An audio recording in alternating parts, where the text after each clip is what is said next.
This is where the fun begins.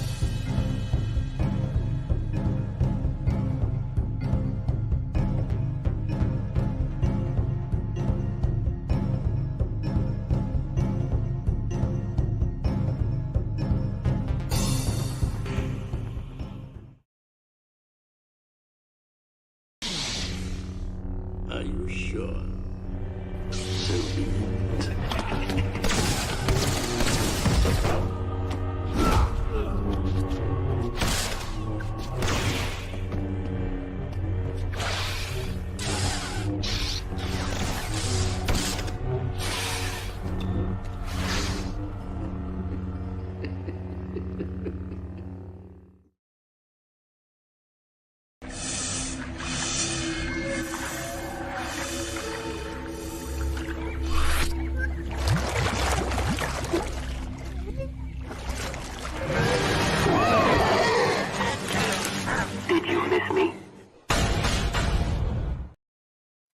Hello, everyone. Did you miss me? I sure missed you guys. I look forward to our Thursday CAF chat with each other, discussing Star Wars and all that fun stuff. Now, my camera has been kind of whack lately on running a little bit slow and stuff like that. Maybe it's the internet connection. I don't know. So let me know if my camera image is not to par. But other than that, how are you guys doing? How are you guys doing out there? I hope you guys grabbed your favorite beverage. I have my CAF here, and it is just basically I have a little bit of creamer, a little bit of sugar, and that's it in this. No flavors, nothing right now. And getting ready to discuss Star Wars with you. So if you're jumping in, please hit that like button. And if you are catching the replay, let me know. Leave a nice comment, but most of all, subscribe. I love it when you guys hit that like button, but subscribe. Get us up in the numbers. Get us up in the numbers. And yeah, so that the channel, we can get this out to the masses here, because this is all about George Lucas era of Star Wars. Yeah, we do discuss some Disney shit, and that's just common. That is called The State of Star Wars. And we talk about Cringe Factor, which may have a bit of nonsense of comparing Disney with the original lore and all that fun stuff. So, yeah. So thank you guys for coming in. And let me see who's in the chat. I'm going to turn this off for a little bit. And we have Star Wars Marvel Purist. CAF is fired up and ready to go. Cheers to that. Cheers to that. Love it. And force choke the like button, that like button. But not like that OSHA or whoever was doing that in Acolyte, where she looked like she was like a Grammy, just like handing something over to a child with some kind of like arthritis in her hands. Sorry, I say that. My grandma had rheumatoid arthritis, so I know what that looks like. Compared to Anakin, who is full on arm extended out with anger and passion. Poor Padme, though. Feel sorry for her for that. But yeah, so force choke that like button. And let's see here. We have Fractured Filter. Good morning, all. How are you doing, Fractured Filter? And we have Star Wars Scran. How are you doing? Hey, everyone. And then greetings all. Who else here loved that final episode of Acolyte? I know I did. Well, we probably will have some discussion with this, because Cringe Factor does have some of that Acolyte in there. In fact, it is dun dun dun. Perfect time of saying this. Cringe Factor is comparing that Jedi named Soul, I guess you could say, to Anakin, saying that his path mirrors Anakin's path, and that's all I'm gonna say about that. So let the anger begin in your guys' minds for this Cringe Factor. You know what? They're always trying to compare their characters to the likings of what George did with his, or even the EU characters, which I find very funny, because why can't they just be their own characters and their character have their own volitions, motives and stuff like that? Why do they have to be like, oh, this is the second Anakin, or oh, these two twin things are virgins just like Anakin, kind of deal? Why do they have to do that and then make what came before insignificant with the crap they make? Something to think about. Something to think about, because that's a pattern. And guess who approves all this shit? Guess who mentors all these so quote unquote creators? Dave fucking Filoni. Yeah. So if he really had George Lucas's interest in mind, in hand, as some people put it on my Twitter, then he would say, we need to keep these stories intact. Let's build some new interesting character dialogue, motives, characteristics and stuff here that makes them look outstanding without hurting these characters here that came before. But no, because they have to make sure that they are like those characters and then also more significant for whatever fucking reason there is. But yeah, geez, I came in hot today just cussing around. How are you guys doing? Let me scroll down. Let me get to the bottom of this chat here. Scran says, I'm chilling with Luke having a hot chocolate that Lando showed him how to make. Yes. And then talk about Star Wars. Yes, here we are. And then I listened to his latest video. Very, very good. I haven't left a comment. I listen, most of the time I listen to everybody's videos. I support you guys and like the button. And sometimes I don't even say, hey, I came in to listen and leave comments, and I apologize for that. But I did check it out.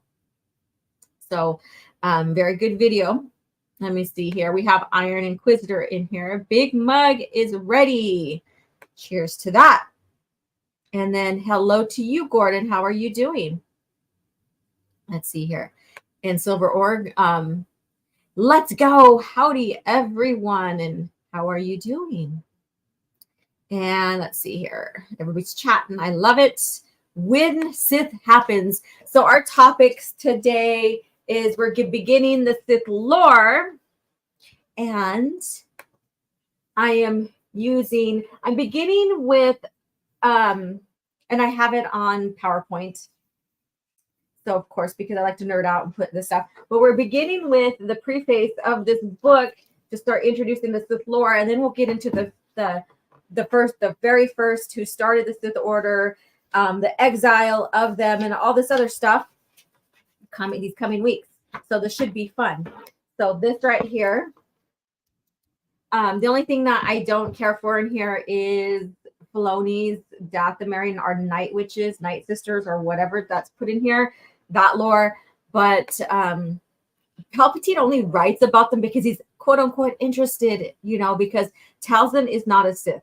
None of them are Sith, but he is interested in them. That's why he wrote about them in there, which I think is it can be easily skipped over in a sense. Not very valid to the Sith culture or Sith lore, other than they, trying to retcon Maul as being a brother or night brother or whatever it's called, whatever. I don't know. He is absolutely not that, and I will keep it that in the front. TCW basically is propaganda. And then we have my CAF is gone. Time to refill. Yes, I agree. Keep that mug filled and hot and savory. So how do you guys like your coffee? I ask this from time to time. Do you prefer all black? Do you like any type of flavorings? Do you just like cream and sugar, or just sugar, black? Yeah. How do you like your coffee? How do you like your CAF? Cheers to you with that. Let me see here. And just drank my second cup of CAF with some Bantha milk. There you go. I've had enough coffees for today. I'm all coffeeed out.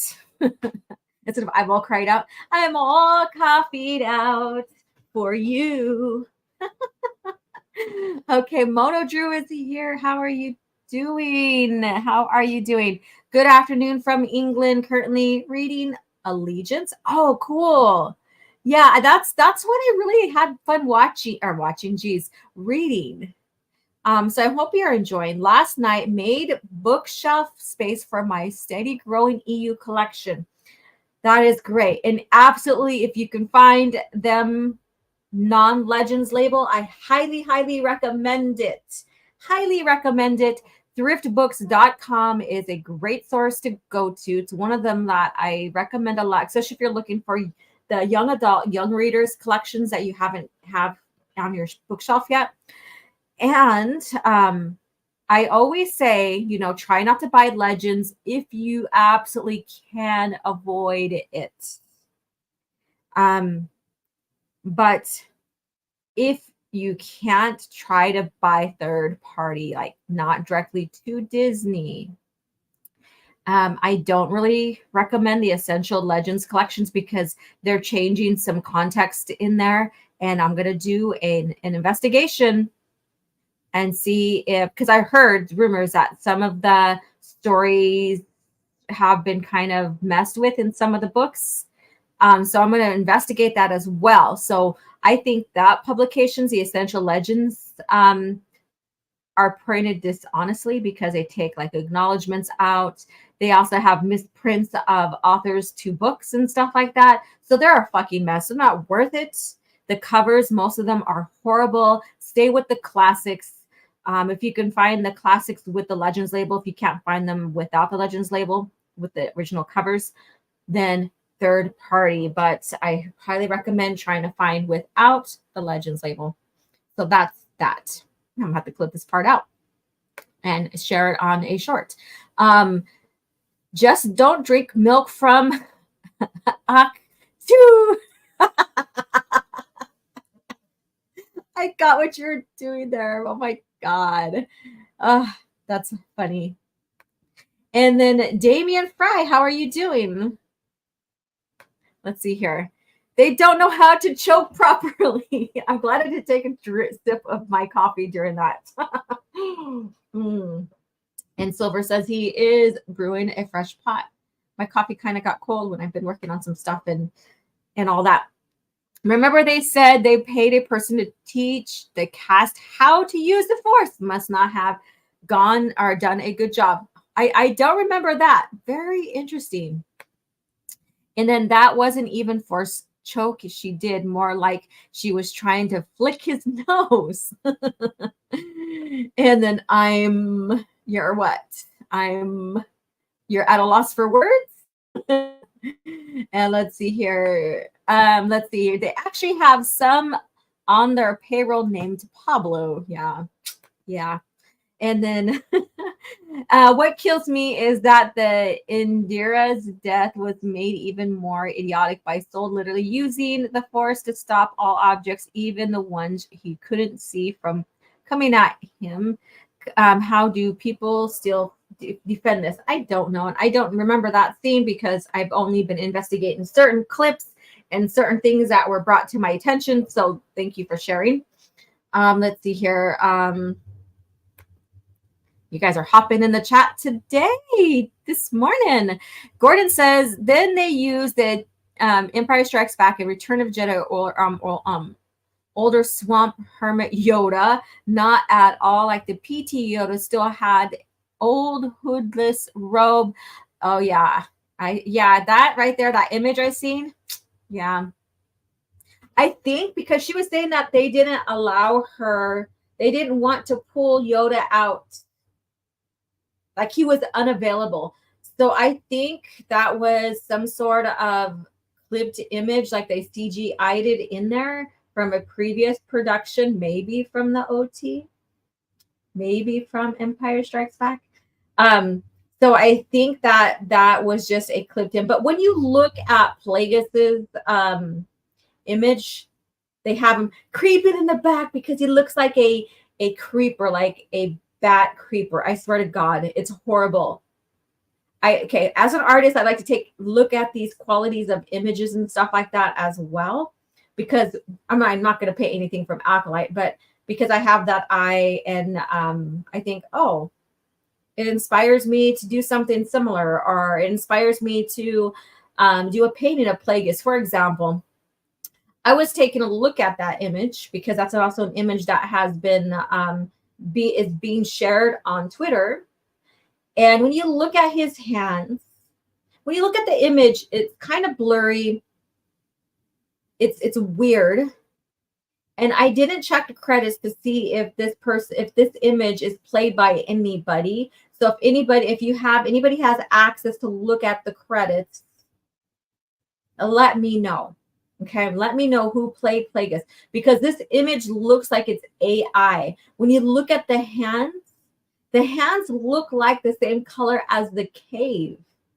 Mind you, I know he's gray, or he has an ashy gray, light tan color, I guess you could say, because he's a mun. He's very pale. They're like whitish, grayish tan, like very light tan, light beige color. Not necessarily.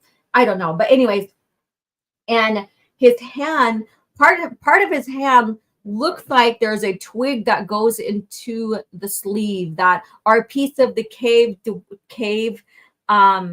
wall that goes into the sleeve. Like it's AI. Do you know how when you AI images, sometimes they give you like 6 fingers and what have you? It looks like an AI thing that they didn't go and check to make sure that there's no mishaps or anything. But that's just my thought opinion. I will share on Twitter later on. I'll circle where it looks really, really bad, and I'll share with you guys there. Silver says, I'm not watching the show. I'm not wasting my time. Good, because neither did I. I just investigate scenes. I investigate scenes. I look up people's reviews, good and bad, because sometimes they'll have scenes, like especially if it's the good, well, I won't say good, but especially those people who are in favor of Acolyte and thought it was good. They will show scenes that maybe some people won't show if they are critical reviewing it with and on the opposite end of really sharing opinion and stuff about it and not really caring for it, and which is fine, because I don't like it. I don't like Disney Star Wars, and so I do that because I get to see different little bit of scenes without having to watch the fucking content. And then also you can look it up, you can type it up on Google and stuff like that and find script and all that stuff. So it's easy to research a show without having to fully commit to watch it. Gordon says, then they threw that stupid bleeding crystal Disney nonsense in there and people were defending it. Yeah, I discussed it a lot. And people hate me for it. Well, not everyone, but yeah, it's when you look up the history of Disney's bleeding the crystal to become a Sith or whatever that means. You sit down, they take the crystal out of the hilt and basically they do Sith sorcery or alchemy, and they pour their anger into it. And that, I guess, destroys the will of the crystal because it's supposed to be sentient now in Disney. And then it changes red. So it's embodied with the person's hate, anger, and I guess you could say in a sense bonded with them. I don't know. They don't talk about it being bonded. It's just how they turn it red is through anger and hate and fear and stuff like that. But they have to sit down and do some kind of ritual with it. That show did not share any of that. None of that. All it did was look like she just sat there and then turned it on and he's provoking her. I don't know. And she turns it on and it starts changing color like a fucking mood ring. Like a fucking mood ring. But then that hilt is damaged. But you guys know, okay, so we are EU, we are true Star Wars fans, I guess you can say, from the movies on to the EU. We research, we get to know like dynamics of ships and also how lightsabers are made. When a lightsaber is corrupted, it's cracked, it's damaged, it either won't work or it can easily explode on you, right? So if you have a lightsaber that's not properly put together or damaged, it can explode on you. And that was touched upon in Shadows of the Empire when Luke was putting together his lightsaber. And he was so scared because and then he made fun of it. He's like, I could be the only Jedi in how many years to have made a lightsaber and did it incorrectly and turns it on and then I'm vaporized or something like that. It was hilarious. But yeah, so why didn't she explode when she ignited that lightsaber? So there you go. So another inconsistency right there. All right, let's see here. I watched dissection videos on YouTube. Cool. PowerPoint. Yes, I did. We're going to get into that. So today's topic, the main topic, like I said, is about the Sith. So here we go. I know we finished Darth Krayt. And that, yeah, he was a Sith. And that was the Sith of like the later years all the way into 132 BB or ABY or something like or 27. And but we're going to get into the history of the Sith and who are the founding people, I guess you could say. And this will evolve into maybe a couple months of Sith talk, maybe just 1 month. We'll see how this goes. But I figured because the topic here recently has been all about the Sith, might as well share the true history of the Sith, the canon history of the Sith, because everything that came before is canon. What Disney is making is not. Yes, it is awesome. And let's see here. You guys are all coming in. Bowie Grant is here. How are you doing? And when did the Sith book come out? Wasn't there also Jedi version as well? Yes, there's a Jedi version. And this right here. So this is one of those later published books that were allowed to be published and not canceled. That came out in 2014. That is considered original lore, aka Legends. So these source books here are from that time, but it was tucked away in with the original EU and stuff and not considered Disney lore. So yeah, I debated on getting it because of the very fact of the date and stuff. So who was the idiot that retconned the bleeding crystals? You know what? I didn't even look that up. I didn't even think about looking up who when that first came about and who was the person who invented that within the lore. Let's see here. And my take on this show would be much like Andor's, a bit of Agatha Christie, but more like how a master and apprentice of the Sith are gathering their strength and preparing the Sith for the future. That's not even what is going on in the show. They're not even gathering their strength. They're not even preparing. The Sith prepared for 1,000 years. No way in the fucking hell did Palpatine inherit their nonsense. Come on now. No one, like, Palpatine did not inherit their nonsense. Yeah, Palpatine came into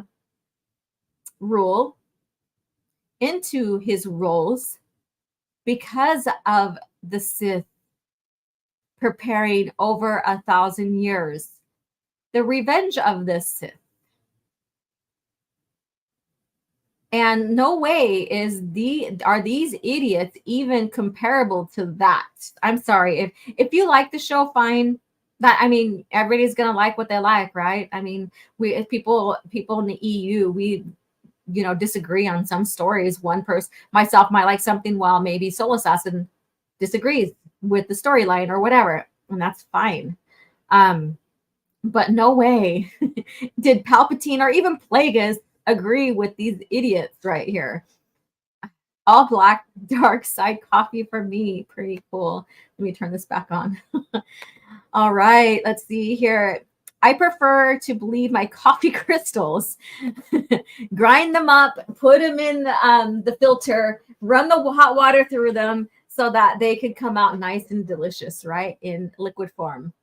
Dave Filoni, Felony Baloney or whatever.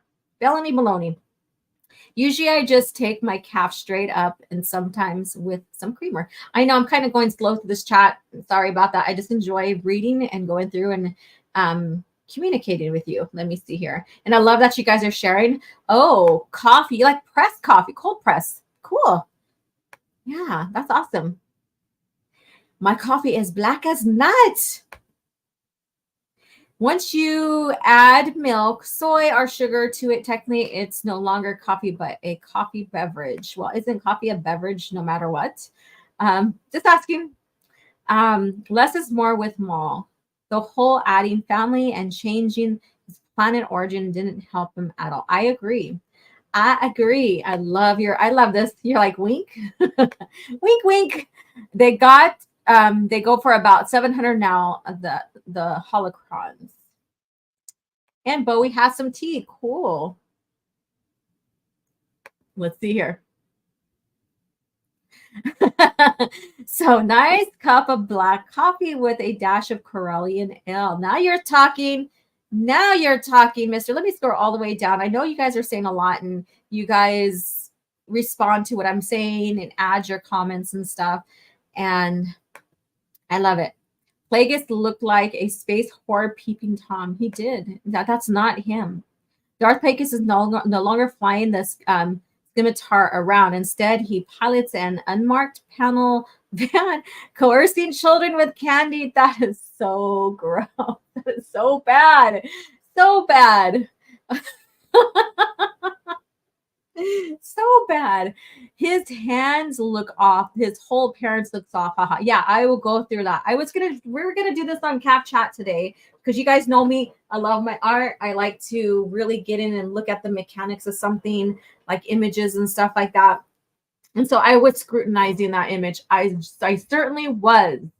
And it's horrible. It is fucking. You know what? Before we get into, since we're talking about Sith anyways, and Plagueis is a Sith, let me go ahead and find that picture and we'll scrutinize it right now.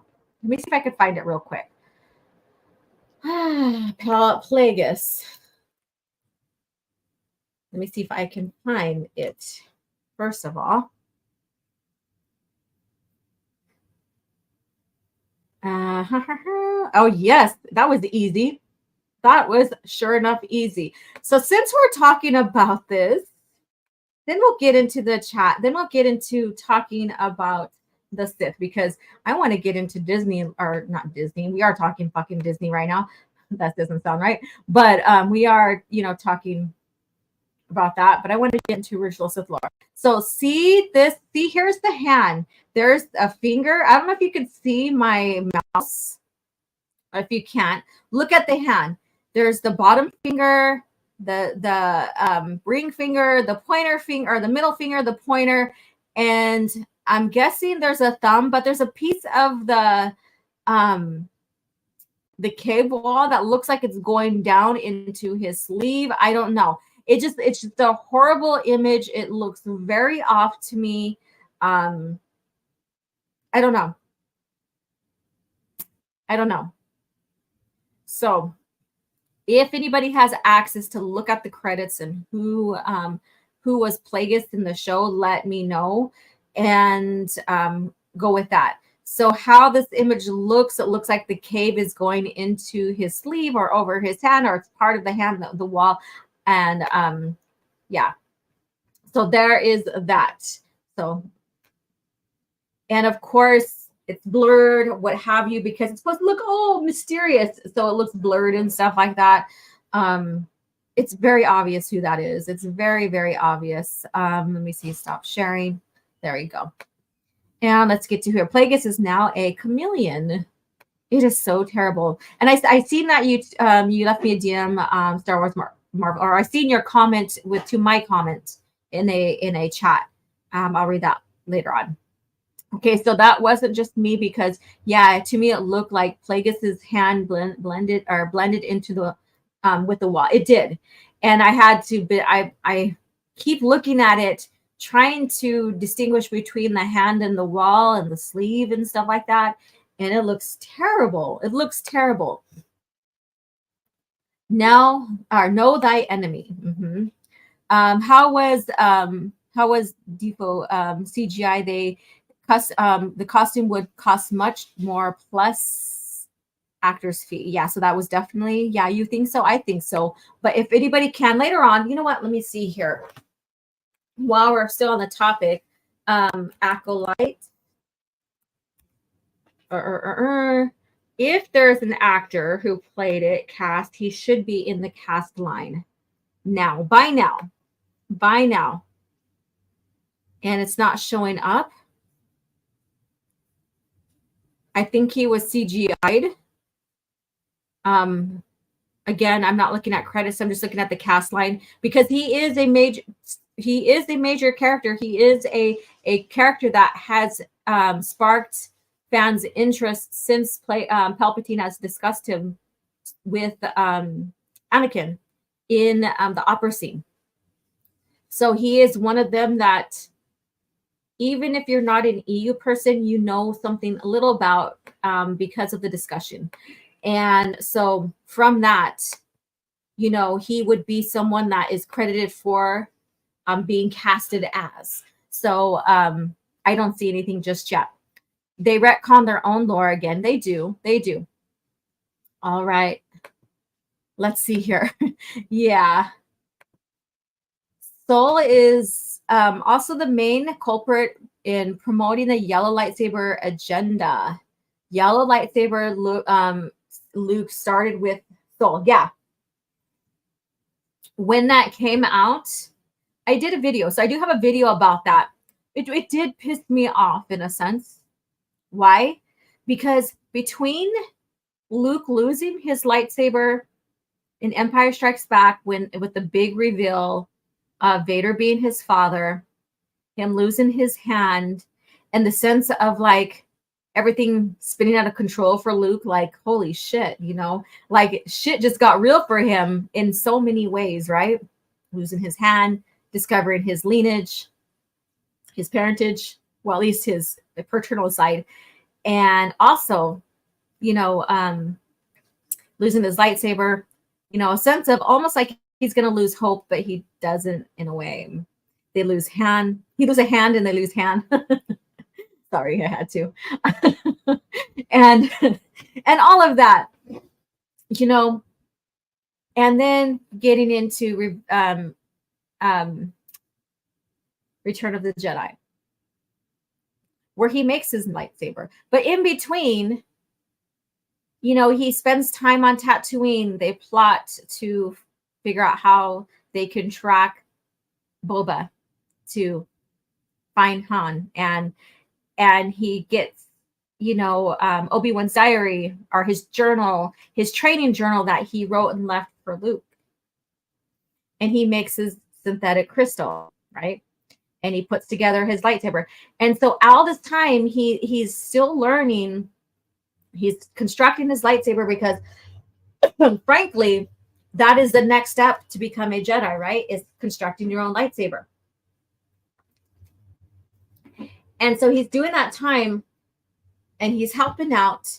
They're scheming. They're not scheming, but they're planning to rescue Han. He's training. He's learning how to make his own lightsaber, his own crystal, because crystals during that time are very hard to find because of the Empire. And especially in the Outer Rim on Tatooine, you're not going to find a fucking crystal there, right? And, you know, so he's relying on his blaster and he's relying on his Force sensibilities and his Force abilities, right? And in Disney, they give him a yellow lightsaber and he's not even spending time trying to find Han, basically, I guess, and healing his hand or even training. Oh, it's just give him another yellow lightsaber, which then makes the journey in between both the movies, that little bit of journey, like a year, insignificant. It makes the green lightsaber insignificant, you know, because they have to place another lightsaber in his hand. So I did a video on that. It's a few years old now, but I did a video on that because I thought it was so stupid. I thought it was counterproductive to Luke during that time, in the sense and the urgency of making his own lightsaber, because that's how one becomes a Jedi. That's one of the steps, is constructing your own lightsaber, learning how to do that and use the Force to put it together. No, he didn't have a chance to go and find his own crystal. It had to be synthetic. So that was another journey. That's a very interesting read right there in Shadows of the Empire. I highly recommend it. Highly recommend it. So there we go. You've Star Wars, Marvel, Pierce. You just put me on a little tangent there. Man, we're going into 40 minutes here. We better get into the lore. I'll say in the canon comic book, Vader struggles like crazy. Yes, that's another thing. Vader does struggle in the Disney lore to bleed his crystal. But all of a sudden, it's like it's a mood ring for that girl in Acolyte. So to bleed the crystal, he got pushed back. There was lightning everywhere. While in the show, she bleeds the crystal like it's nothing. She doesn't even bleed it. She just turns it on and it changes color. That's all it is. And then Soul Assassin says lightsabers have their limit, like Jedi. Both are not perfect, but can do amazing things. Correct. Oh my God, we have a lot of chat going on. And Abu Nas is in the house. How are you doing? Haha, coffee crystals. You like that one, huh? Yes, I'm slowly going through the chat here, and I do have this here. And did I read? No, I didn't read Darth Ghostface either. So let me go ahead and get both of these here. The Acolyte has done further damage to Star Wars by not only ruining Anakin's birth, but also character assassinating Yoda and portraying the Jedi as corrupt. And Dave Filoni signed off on all of it. They were destroying Yoda long before this. I've been discussing Yoda's bastardization for almost 2 years now. So this is just showing they're furthering that bastardization, I guess you can say. And then Abunas, $20. Thank you so much. Sending much love to the Legends Gal. I am so glad that you're putting the respect back to the Sith and the dark side. Give us all the good stuff that Disney fake Lucasfilm failed to put out. Always got your back, Queen. Much love. Thank you. So we'll segue into that right now. Let me go ahead and pull up the PowerPoint, of course, because you guys know me. Now, there's no images of anybody other than cancel, wrong one. Laura, go to PowerPoint, our slides. There we go. Book Sith. Okay. And here you go. Here you go. So I'm using I took images, pictures. I was going to scan it, but I didn't feel like taking my painting and stuff off the top of my scanner. So you got the little screenshots of this, which is fine. Let me see comments. Let me go into the comments. It's like I don't know what I'm doing here. All right. Let's see here. So Book of Sith. I've been calling it Book of the Sith, but it's Book of Sith. And this is very interesting. Now, I didn't add this part in here, but I'll read it to you anyway. Each recovered text has its own texture and size. We'll never know what the complete book looked like. These pages are all that remain. Luke. So this is his annotation of this collection that he found, Book of Sith, Secrets from the Dark Side. It's very interesting that this book here, I really like it, but I don't care for some of the TCW stuff that's put in here. But I can easily skip over that. I feel like ripping them out, but if I did, some stuff that I like within the pages that it shares information with will be taken out too. So just gonna leave it in there. Enjoy it for what it is, and just know that, oh, well, Palpatine likes propaganda. You know, that's what Palpatine's all about, right? Are the Sith. They like propaganda. So whatever serves them to go into power, serves them in any of their machinations, any of their stance, any of their control, whatever you want to call it, they're going to do. They're going to use that propaganda. And you do hear and see a lot of propaganda talk in here against the Jedi. So it's very, very interesting. I know Star Wars Marvel Purist has been reading through this and has shared stuff from here as well. And so it's very, very good. Yep, doing good, OG, trying to listen to in as much as I can. I have to go to a union meeting at 1 p.m., but I will catch the replay when I'm on my home. Yeah, on your way home? Yeah. Let's see here. Distinguish or discern. There is no discertain. Let me see here. And it ain't nobody got time for the TCW lore. Ain't nobody got no time for that. Ain't got time for that. So here's the preface. And you see, if you don't have this, it's very interesting. I recommend it despite the TCW crap. It's fun to have. It's fun to read. Both the Jedi and the Sith one, they both have some annotations and they can be humorous. The Jedi one has Ahsoka right in it, which is very cringe because I don't think she should have. She wasn't a master yet. Why should she have that book, right? But that's another story. We're not looking at the Jedi version of this. We're looking at the Sith one. So let's get into this. So Darth Sidious wrote this preface here, and of course, Luke Skywalker has put annotations. So has Sidious has put annotations. Voss, Yoda, who else? Mace, Quinlan, I think he has written in here too. And Vader, so Darth Vader.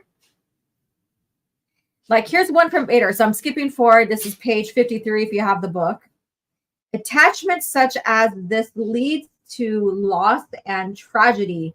I have tried to leave more or learn more, but the journals of Darth Malgus do not reveal the fate of his recent love, and that's Vader. So that he writes in cursive, so it's hard to read. So that's what Vader. So he's talking about attachment and love and stuff like that in a section that's on page 53. If you have the book, you can check that out. So this is by Darth Sidious. I'm not going to read the annotations from Luke. I did share a lot of annotations from Luke on Twitter the other night, so you can go back and scroll and read those. But I'm going to read the one that's sideways on there because it gives you an idea of when this book was found. Emperor Palpatine kept many secrets in his storehouse on Wayland, including a chamber that was undetected until 24 ABY. So imagine they discovered Wayland, or his hoard house, I guess you could say, his his secret storehouse, about 8.5 ABY. But they didn't discover another chamber until 24 ABY. And I believe this is where this book is found. So far, only Leia, Mara, and I know about the book. So this is the book he's talking about, the one that we're going over here. I want to make sure it's not dangerous before sharing it with the historical council. He wants to make sure that it's not cursed. It's not, there's no other things that can be used and entice people with and stuff like that. So he's being very cautious about the finding of this book. Hi, Becky Browhand. How are you doing? All right. So Sidious, he is so freaking crazy. If you have a chance to read through this book, do it. Do it. You get into his mindset. It's so fucking crazy. So I have accomplished to what no Sith has ever done before. I have destroyed the Jedi and subverted Coruscant. I sit on the throne of a new and unstoppable regime. I will shape the great galactic empire according to my own design. So this is basically telling his story here. And when you go through this, you will learn that, like, not even Filoni, not even Disney understands the brilliance of Palpatine. It's kind of frightening in a sense, because then they're rewriting the brilliance of Palpatine. They want the Jedi to be evil, but then that takes away what Palpatine did, right? Palpatine orchestrated both sides of the war to make the Jedi look evil, make the Jedi respond the way they did. And we'll get into this. It's in this preface. It's in these few pages that I'm sharing. I believe it is. If not, I think it is. If not, then I read it later. I think I might have read it later, but I did share it on Twitter. So if you make the Jedi already evil, then the villain is less. That's taken away the brilliance of Palpatine. The brilliance of the Sith. The brilliance of this. All right. The Sith have dreamt of this moment since the beginning of recorded history. I could have not achieved, and I'm sorry, I'm not trying to read in Palpatine's voice, okay? I could not have achieved this prize without treading on the backs of those who came before. Exploiting the failures of others is the way of the Sith. And I think we did discuss this earlier on this being something that has been orchestrated for a very long time, and that Palpatine's benefiting from this setup. You could say basically he kind of is the heir in a sense, if you want to call it that. You know? So how would he be treading off the back of those two idiots from Acolyte? He wouldn't. He would not. And Dilly Squat says, how can they understand genius characters like Palpatine and Thrawn when they have the knowledge and intellect of a toddler? And then Gordon says, was it Darth Anduus? Anduus's holocron, because I got one of off eBay. So I don't know which. Oh, you guys are talking about holocrons here. I'm sorry. I'm like, there's another conversation, and I'm like, what are you talking about? It's not me. It's not with me. That happens as a host of a channel, and I'm like going through your chats and interacting with you. Sometimes there's a conversation that's not really about our conversation, just between 2 or 3 people. And sometimes I read into it. I'm like, what's going on? Oh, it's not about our conversation. It's their conversation. So that happens. So let's get back into this.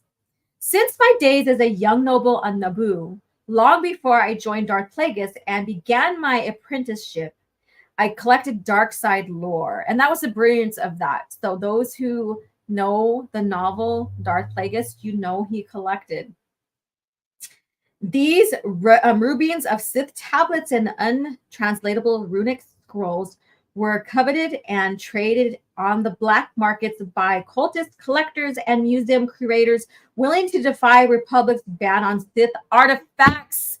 Yes, so not only was the ban of Sith artifacts during that time frame for him growing up, he also hoarded and banned others from possessing them once he became the emperor, because he felt that it was his privilege, I guess you can say, if you want to use those words, to have them. No one else can. So this is where another thing within Disney lore that doesn't make sense to who Palpatine is as an emperor, to why that guy is collecting Sith and even Jedi holocrons in Andor. So that doesn't make sense in whatsoever. The very existence of this illicit trade confirms many vital truths. Rulers seek to control information. Yes, he does. The powerful will do anything to hoard their power. Yes, he does. And if something is forbidden, it is likely a thing worth knowing. And so he collects them and forbids everybody else and destroys, you know, information that can make his enemies look better, look good, right? Getting these artifacts past the law officials and into my quarters on Naboo provided new lessons. True power brokers dwell in the shadows. Credits can buy anything, even intangible concepts such as access and silence. It is necessary to lie to achieve anything of value, and a skilled liar is nearly impossible to detect. Holy shit, he's just fucking telling on himself, right? Because he was a skilled liar. His propaganda against the Jedi and what happened to him when he was talking to the Senate after, he enacted, or right when he was going to enact Order 66 and stuff like that. Skilled fucking liar, right? He put himself in a position of, of rule, I guess you can say, before he took over, basically, because he lied. So all of this right here, he's telling on himself. He's sharing I guess you could say, his brilliance as an evil person, as a Sith. He fits the role. He fits the role very, very well. And Plagueis was smart to bring him in as a Sith. The Sith are like the Mandalorians, with outsiders selling their get it, then destroy the seller for owning and selling it for profit. Yep, there you go. And he says, well, Palpatine is a politician, so he's natural light. That's true. And that's what helped him gain power, right? That's everything that helped him gain power as a Sith. So they were brilliant. Like, him and Plagueis were brilliant in how they position themselves as Sith to gain power, because all other positions failed until now, right? It's coming in, hiding in plain sight, right? Coming in with masks and putting yourself into these powerful positions. Staging a war to make your enemies look like the enemy, right? And then gaining faith and trust in the Senate. Well, most of them. And then after everything's said and done, declaring the old republic as the empire and you yourself as the ruler. Now he kept the Senate intact all the way up until just as we get into A New Hope. But there was a lot of turmoil in the Senate still, because he staged moths as governors, even though, you know, the sectors had their rulers, had their own government. He staged moths to go in there as well. So he was playing chess, or he's playing not chess, playing chess or whatever. He was positioning everything slowly and strategically, even after he gained power, right? So Palpatine was a master manipulator, correct? Although my experience acquiring the text provided a practical knowledge of how treasures and secrets changed hands, as well as the roles of non-force sensitives playing in keeping the galaxy running. Non-force sensitives. Yeah, that is a fucking concept, because there are non-force sensitives, meaning their midichlorian count is so low that maybe they don't even have the intuition that the Force can give you, like survival instinct that Force can give you. So it is a thing.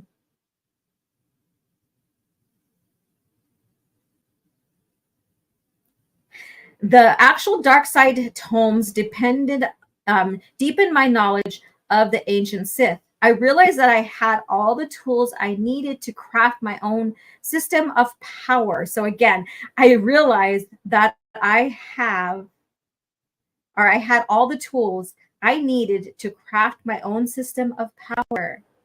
One that fused contemporary politics with Sith ideals. And that's what we're just talking about. Politics with Sith ideals. Again, brilliance on positioning himself with those. Under the tutelage of Darth Plagueis, I inherited the Sith archives, more than 1,000 years worth of teachings passed in secret from master to apprentice. But what I learned was that only a handful of figures had ever truly advanced the cause of the Sith. Thus, I made it my goal to recover their most famous writings, not the revisions of misguided chroniclers who lived hundreds of years after them, but the parchments bearing their original words and recorded by their own hands. With the fall of the Jedi Temple, I have finally recovered the last of these documents, though only fragments of each have survived the centuries. So again, we get into, let me go ahead and change this because I'm still on slide 1. Sorry about that.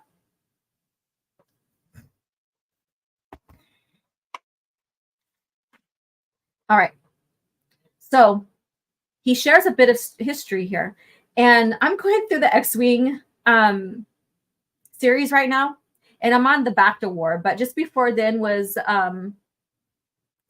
Krytos, the Krytos one. And that's where Corran Horn finds one of his hoards of Jedi artifacts. So basically, whatever he had found in the temple, he put in a secret chamber. He defaced some figures. He had lightsabers. He had a lot of these artifacts and stuff like that he kept for himself, right? But within the Jedi Temple, in their archives, what Luke or Anakin wanted, the reason why he wanted to become master wasn't because he truly wanted to become master. He wanted to become master because he wanted to get into the archives that only Jedi masters have access to. And that's including the Sith archives, because he wanted to find the Sith alchemy, basically, on how to save the person from death, right? So he wanted to find that archive. He wanted to go look and search in there in the Sith artifacts for that, because they had all these ancient artifacts that the Jedi collected over the thousands of years and kept the Sith archives and holocrons and stuff like that hidden away so it doesn't influence others to become Sith, I guess you can say.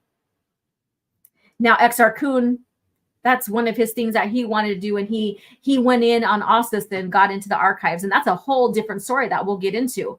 So that comes back and echoes this history of how the Jedi hid these artifacts from the public because they were too dangerous, I guess you can say. You could put it that way. They were too dangerous. So, yeah. Together, these pages unite one of the first Sith Lords with he who shall be the last. Each author's voice echoes the era in which he or she held power, but the Sith Order has evolved over 7,000 years. Well, you could say a little bit more, but I guess you could say it evolved from different variations. The errors made by my predecessors will not be my own. Their triumphs will be nothing compared to my omnipotence. And he writes here on the bottom. So let me see. This is page 5 here. So if you look at the screen, he has his little excerpt. He has his little annotation. At the time I wrote these words, I hoped my empire would provide limitless reach, yet I must still rely on others to do my bidding, and are so often foolish, flawed, and disappointing. So he writes that. He has like a little note to self. So we're on page 6 here. So what do you guys think about Palpatine? And getting into the Sith history through his eyes here, but we are going to get into the Sith history not through his eyes, but I just wanted to share these first 5 or 6 pages with you guys before we get into the exile and the first 12 and all the stuff that is coming up next week. Yes, Star Wars Marvel purists, the notes in this are great. And I also made fun of TCW because Luke Skywalker was like, the Clone Wars don't even make sense to me. I'm like, me too, Luke, me too. They don't make sense to me either. They're propaganda. So Assassin says, after the Great Galactic War, Naga Sadao, the Jedi created the shadows to go out and find Sith artifacts to store away or destroy. Correct.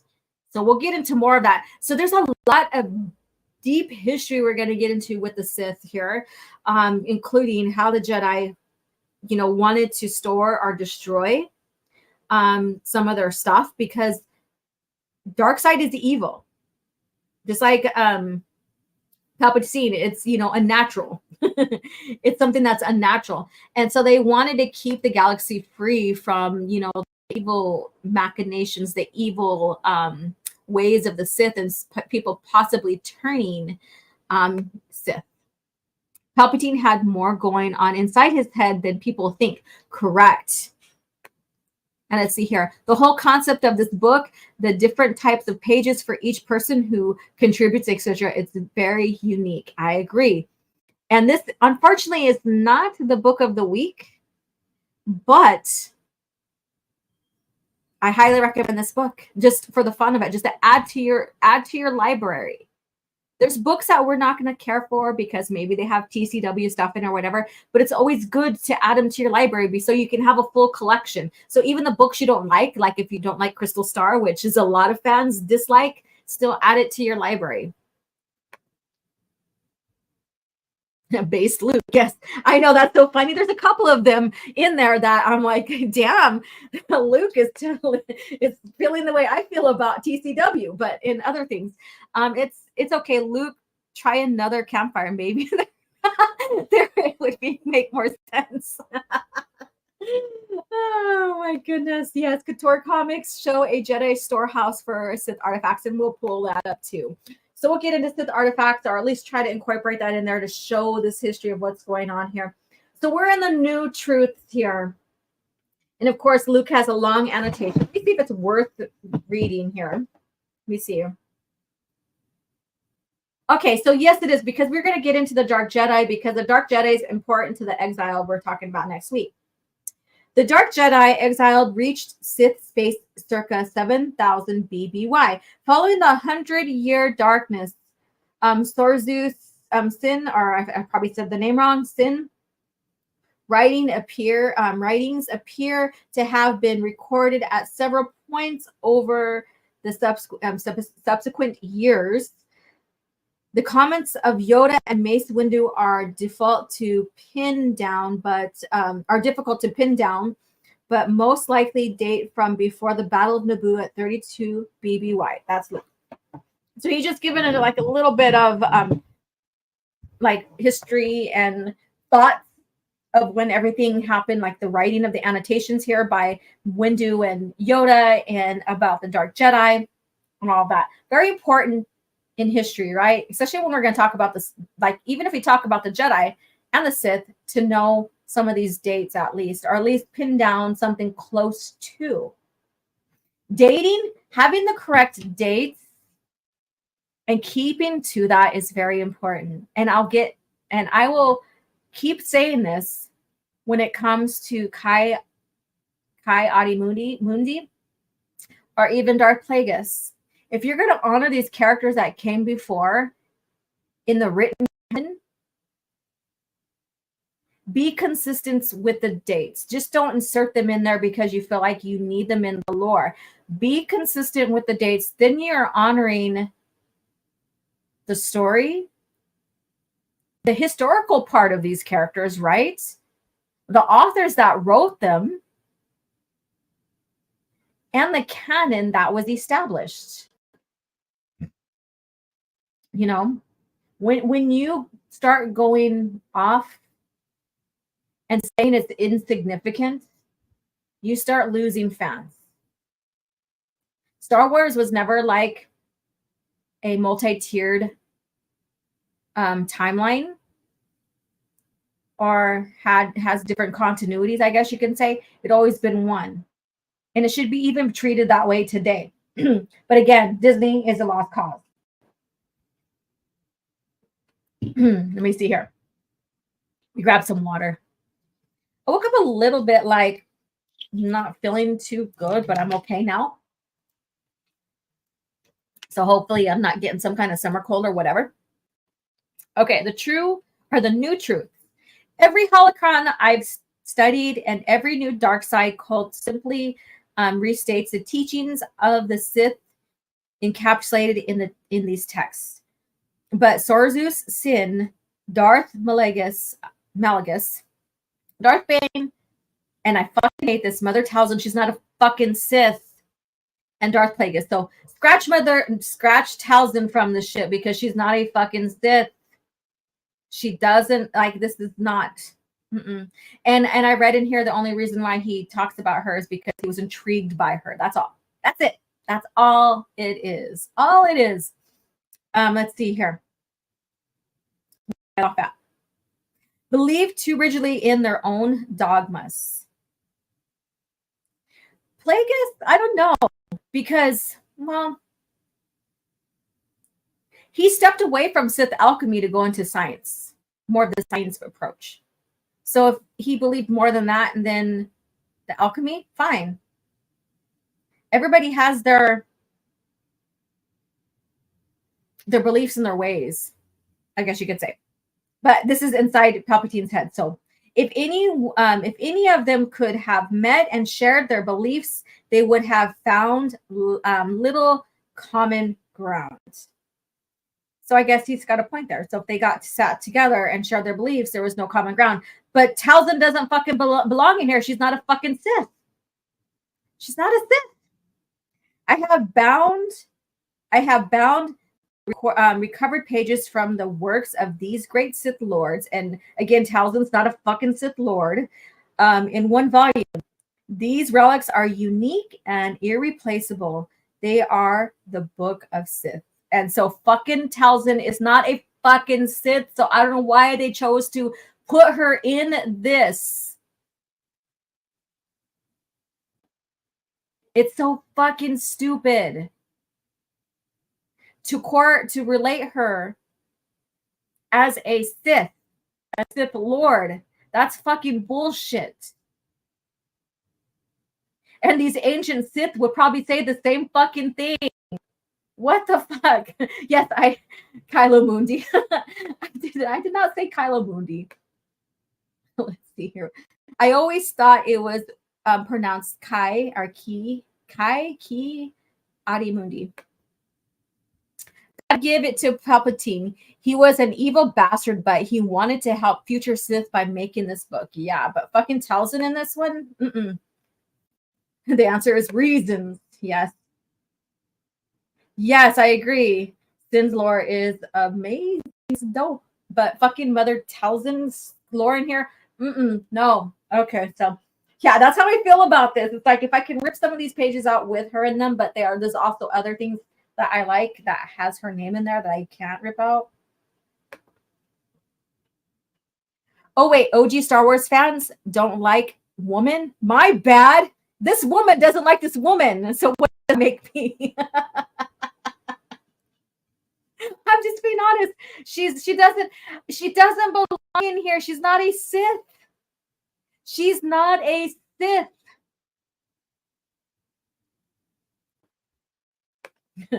Remember Talzin? Yeah. Use a Sharpie. How these pages are, it might bleed through, so I might have to use a different type of pen. All right. Sorju Thin's Chronicle of the Rise of the Sith Empire is the oldest text by many thousands of years. She was a dark Jedi banished into exile following their failed war against the Jedi. Sin was exceptionally adept to twisting life through Sith alchemy. The Jedi kept these pages locked in their archives, but I reclaimed them after the cleansing of their temple. So he calls it cleansing. Yeah, so he cleansed their temple, right? Regrettably, I could not remove the scrolls left in the margins of the Jedi Master the margins by Jedi Master Yoda and Mace Windu's while the text was in their possessions. So the excerpts from the journal of Darth Malgus kept during the Great Galactic War some 36 centuries ago are prime examples of how a wounded warrior can be sustained by rage. That's interesting too, right? The war was an unbounded success for the era's Sith emperor. And Malgus was one of his best soldiers. I obtained this text many decades ago from a dealer in antiquities and have recently passed it to Darth Vader so he might gain inspiration. So imagine that, being Darth Vegas and given information about Malgus. Pretty cool, right? Darth Bane's Rule of Two was a keystone of the Sith Order for centuries. The Battle of Ruusan nearly a millennium ago would have ended the Sith Order, had Darth Bane not reconstituted it by a diarchy operating from the shadows. His writings became part of the Sith archives passed down from master to apprentice for generations. During the Clone Wars, my servant Count Dooku, I say Doku, shared the book with Jedi agent Quinlan Vos. In an ill-conceived effort to lure and corrupt him, Count Dooku's failure is no longer important, for my clone troopers rectified the breach that eliminated Vos while carrying out Order 66. So let me go ahead and switch the thing here. There is, so if you see the outlined sentence, or yeah, that's there. I'm gonna read that. It's very interesting. So Palpatine thought that he eliminated Vos during 66.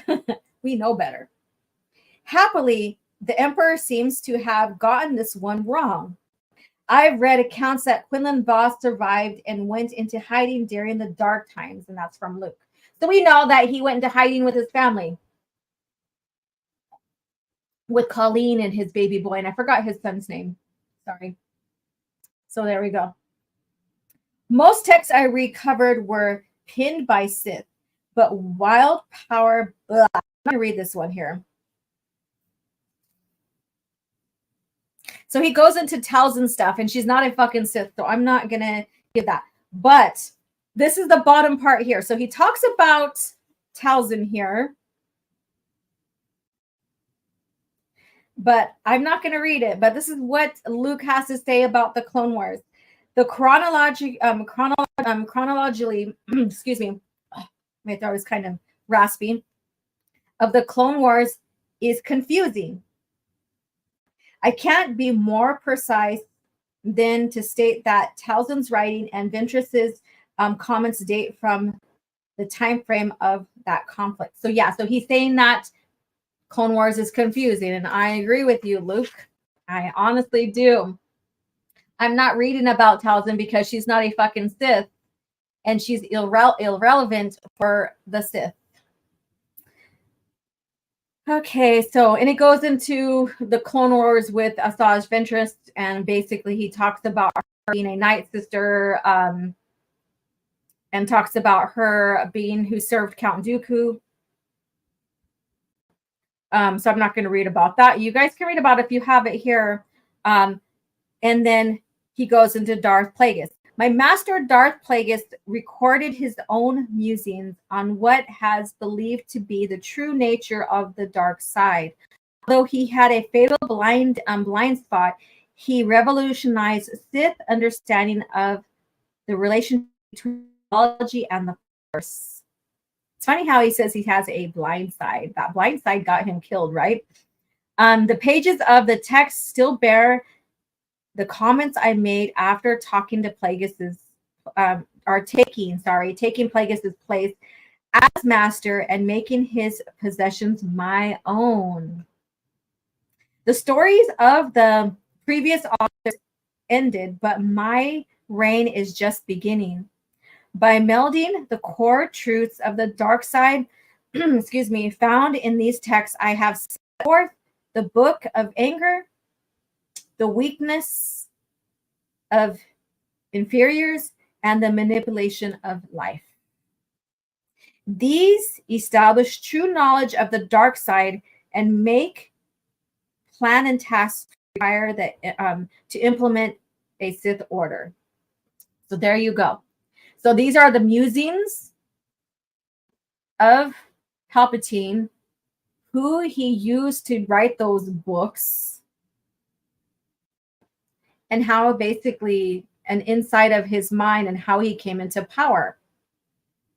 And I thought this would be good to share with you guys before we begin the Sith history, because we're talking about one of the most significant Sith in modern time in Star Wars, right? And that's Sidious, Palpatine, and how he manipulated the Chosen One to go to the dark side, and then basically the Chosen One was redeemed by his son and helped end the Sith as we know it. And that's Palpatine. So here we go. So, and this right here, I'll read what Luke says here. Palpatine did complete these volumes, or at least made a lot of progress. During my time on BIS, I saw his manifesto in the recordings records library, but only partial copies seem to have survived BIS's destruction, and that's by Luke. So there we go. So next up will be like the exile and the Sith who were exiled and who they were, who was responsible for starting the order, all of that. So I just want, like I said, I thought this would be a starting point here on sharing this information, this inside Palpatine's mind, the history as he know it and what he put together. Now we're going to rewind all the way back into Sith history. Let me see what you guys are saying. Last known sight of Quinlan was when he survived Han Solo's he saved Han Solo a few years before A New Hope. Sadly, Solo was mind wiped by Quinlan. His son name is Cordo. That's right, Cordo. Thank you. I think you're correct. Mind wipe force ability is called memory rub, and was first introduced in The Last Command, and was in numerous other novels, correct. Imagine if Star Wars fans started using source attributions like Christians do with the Bible. That'd be interesting. True Star Wars fans have always used source attributions. So mind wipe is a thing permanently? Yes, mind wipe is from the original lore, and when you get into what's it called, Darkness trilogy, Jason mind wipes Ben Skywalker. He does, and then he mind wipes him again in Fate of the Jedi. So he doesn't remember what happened on the asteroid there. So a little bit of history with that. But that right there is more or less more contribute to the dark side than the light side. But Jason, that's when you started seeing him turn, and you started seeing him using other force abilities that he learned when he was on his sabbatical, his hiatus, learning and about other force societies. And he had all those questions about the force and who he is as a Jedi and all this other stuff. And I didn't agree with Luke. After you read through all this, Luke should have kept him at the temple at least during that time of his confusion and stuff like that. Damn, not sure how I forgot that. It's okay. We forget. Star Wars has so much history. Hi there, kitty. So right now, let me turn on the screen. Let me get this off the screen. I don't think you could see him. But this guy right here, he has a habit of trying to lay in front of me in my arms, since he's laying down right now, Darth Toby. He thinks that he rules my space here when I'm working or on live streams and stuff. So Darth Toby right here, he's made his way down. See? Hi, Toby. Hi, baby. There he is. There he is. He thinks this is his spot. He thinks this is his spot. Okay. All right. Dude. Okay. He stood up and now is sitting in front of the camera after I turned it off. What a crazy cat. Hi. How are you doing? How are you doing? Hi, kitty. Okay. So I'm like in the same hands as Raging Rhino when it comes to these cats. It's kind of funny. Dude, I need to read the screen and stuff. I can't have you sit in front of me. Okay. Bye. Darth Toby. Yes, follow me on Twitter. I thought I could. There we go. Let me see here. I'm not a big fan of memory rubs. It reminds me too much of the Superman Super Kiss from Superman 2. Let me see here.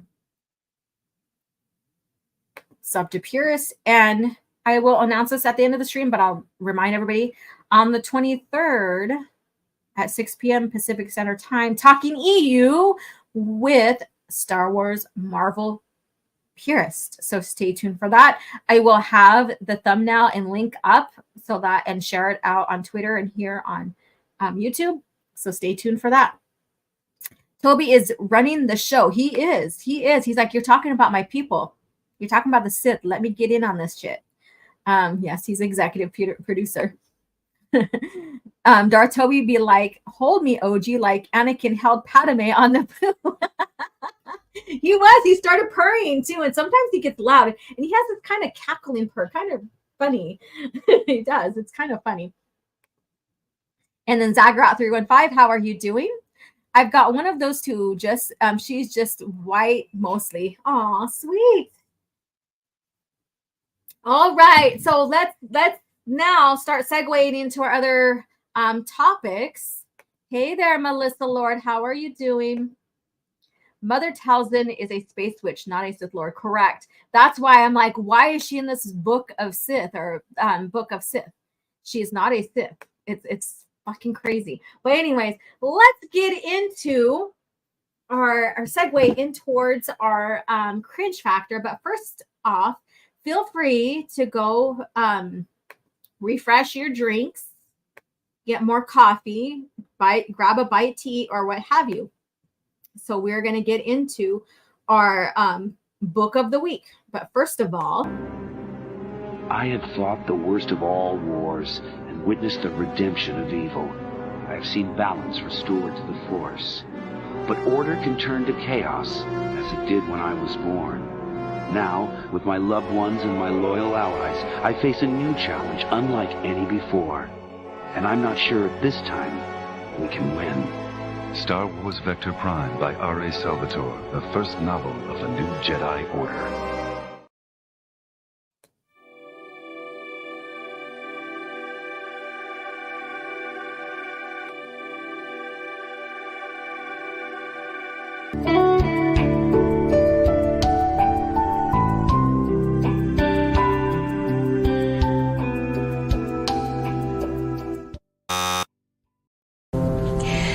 I hate to say it, but it looks like the item you're searching for doesn't exist.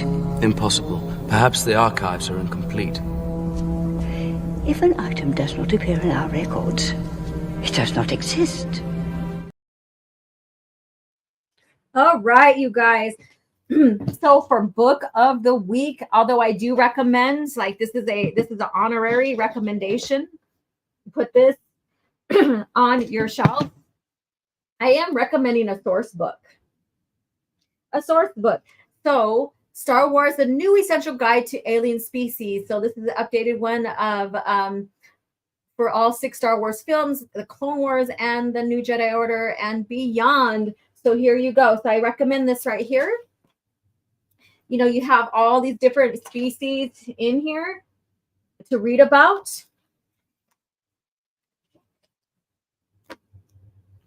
So I highly recommend this source book for your shelves. So get this on there. Very useful, very handy. This right here, whenever I look at it, and it also has their height and all this stuff here. Whenever I look through this, I'm like, I should do lore shorts on these species, at least giving who they are, you know, their height and stuff like that, and what planets they're from and what have you. But I don't. There's a lot of ideas I have in my head and I don't. And right now I am preparing for a whole year of getting everything together and finalize and finish for my art show. That's in September of 2025. So I have all that going on. But before we get into Cringe Factor, I'm not trying to stall it. I just wanted to share with you guys a haul. Now, if you guys know, when I went to South Dakota to visit family and stuff like that, if you follow me here on the community page here on YouTube and Twitter, you will find out that I came into an awesome find here. So these are what I found at a local comic shop.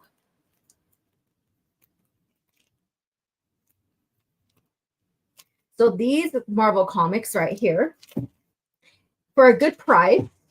And then basically Golden Age of the Sith, Tales of the Jedi here.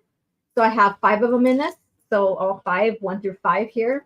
For yeah, so they're all in here. I'm not going to take them out right now, but here you go. So I found all of these over there. Very, very fascinating. I love it. I was speaking with the manager, the owner of the comic shop there in Rapid City. Excuse me. And he says all this quote unquote legend stuff sells quicker than anything that he gets from Disney to put on his shelf when it comes to Star Wars, which I understand. And we had a long talk about that. I wish I would have interviewed him, but we were kind of pressed for time. So one of these days I'll get an interview with some comic book shop owners talking about how original canon sells quicker and is treasured more than what Disney's putting out. That's more or less what I get whenever, even when I talk to people on Barnes and Nobles. In fact, I was thinking about driving up there today, sitting with some of my like X-Wing books and comparing the Essential Legends X-Wing books to the originals to see what changes were made when it comes to like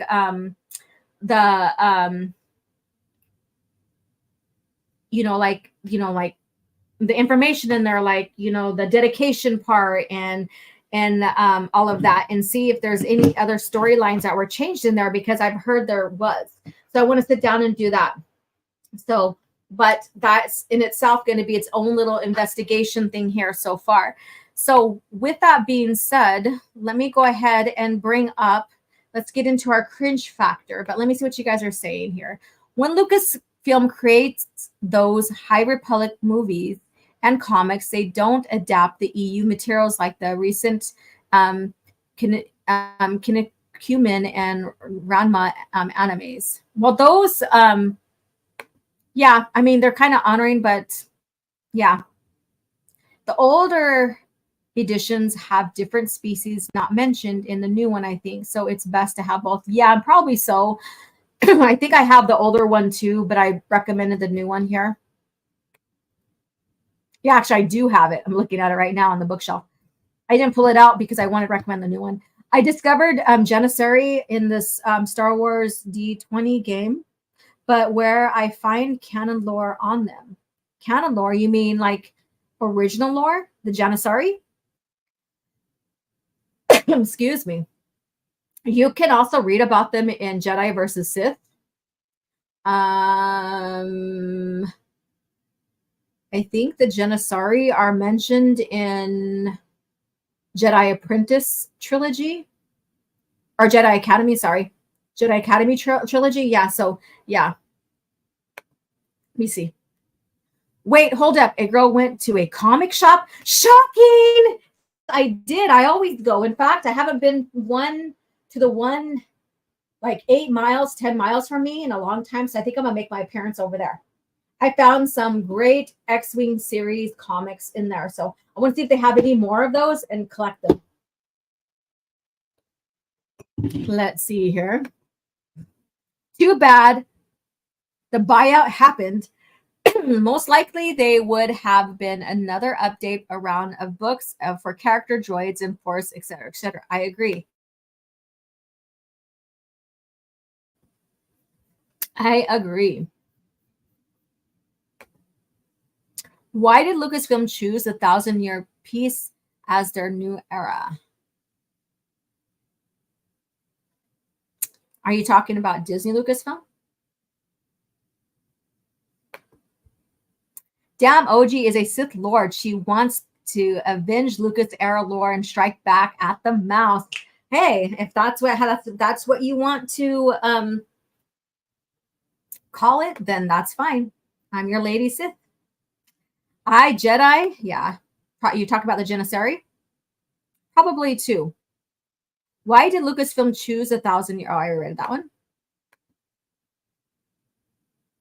They Sisyphus Plagueis more than the actual Space Witch.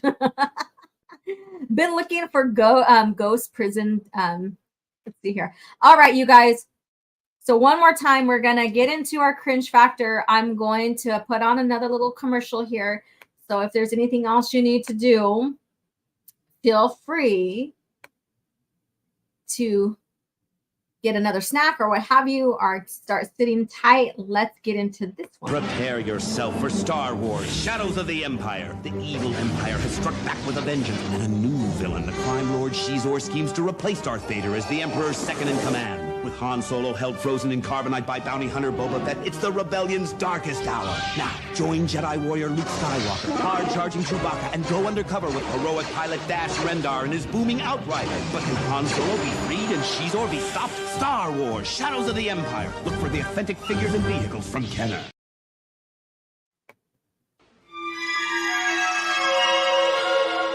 So uncivilized. All right, so here it is. Let me go ahead and put it on full screen. Let me go ahead and enlarge it. Let's make it bigger. Oh my God. You guys should know my humor by now and how I could set myself up for some crazy shit and say crazy shit. So I think that's what entertains everybody. And that's what keeps you coming back, as well as loving to share George Lucas era Star Wars. Soul Assassin was telling me last night was it the Dark Council or one of the streams that we both happened to be on in the chat?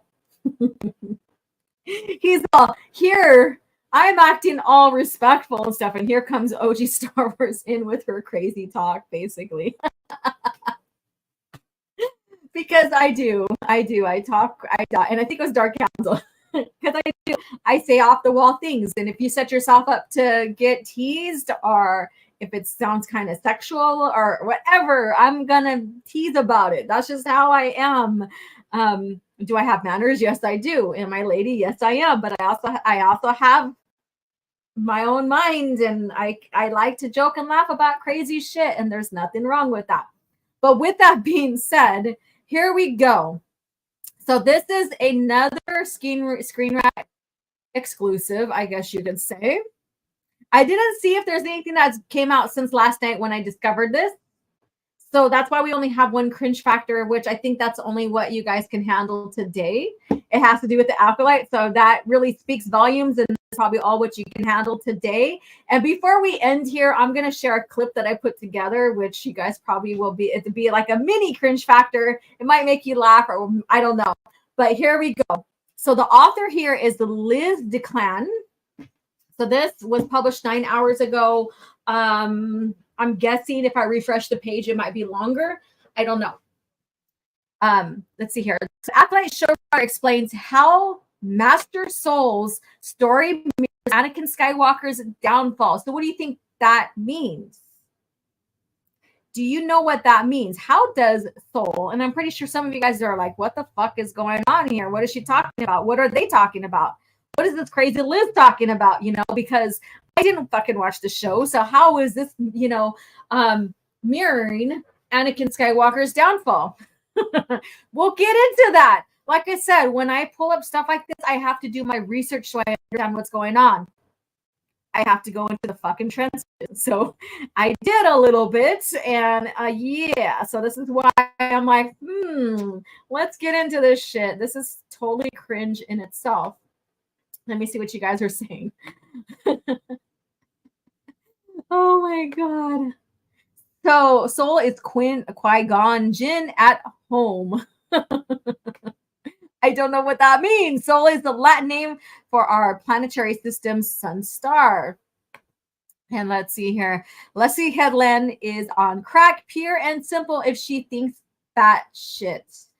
So just imagine that, and just imagine, well, this is what the person, Liz, the author to this article, is talking about.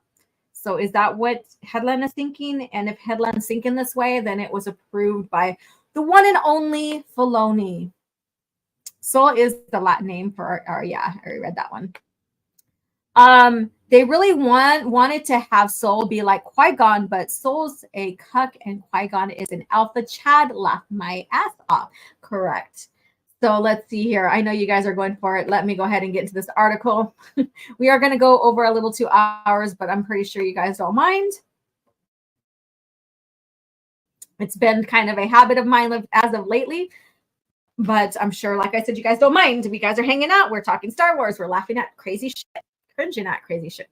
So there's always a summary here. So let's read the summary because, I mean, people are like, what the fuck is this crazy bat talking about, right?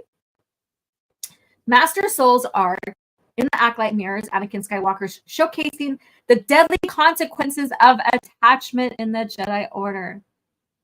So because they're saying Soul has an attachment, and this is where it's going to fucking get cringy. I guarantee you this. Because Soul has an attachment, this is how it mirrors Anakin.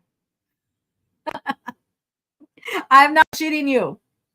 The finale of the Acolyte reveals major mysteries with implications for Star Wars movies and TV shows, especially the prequel trilogy. So they're trying to correlate prequel trilogy with this. This has nothing. Like, the Acolyte cannot even measure up or even tie into as a prequel to the prequel trilogy. It absolutely can't. It doesn't. It's horrible, and it deconstructs, it ruins the prequel trilogy the more than anything else.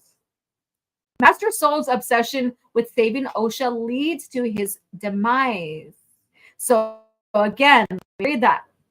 Master Soul's obsession with saving Osha leads to his demise, highlighting the parallel to Anakin's struggles. Yeah, I'm telling you, this is what it's about. Master Soul's obsession with Osha leads to his demise, highlighting the parallel to Anakin's struggle. I have to see what you guys are saying just with this little summary here because it's fucking crazy.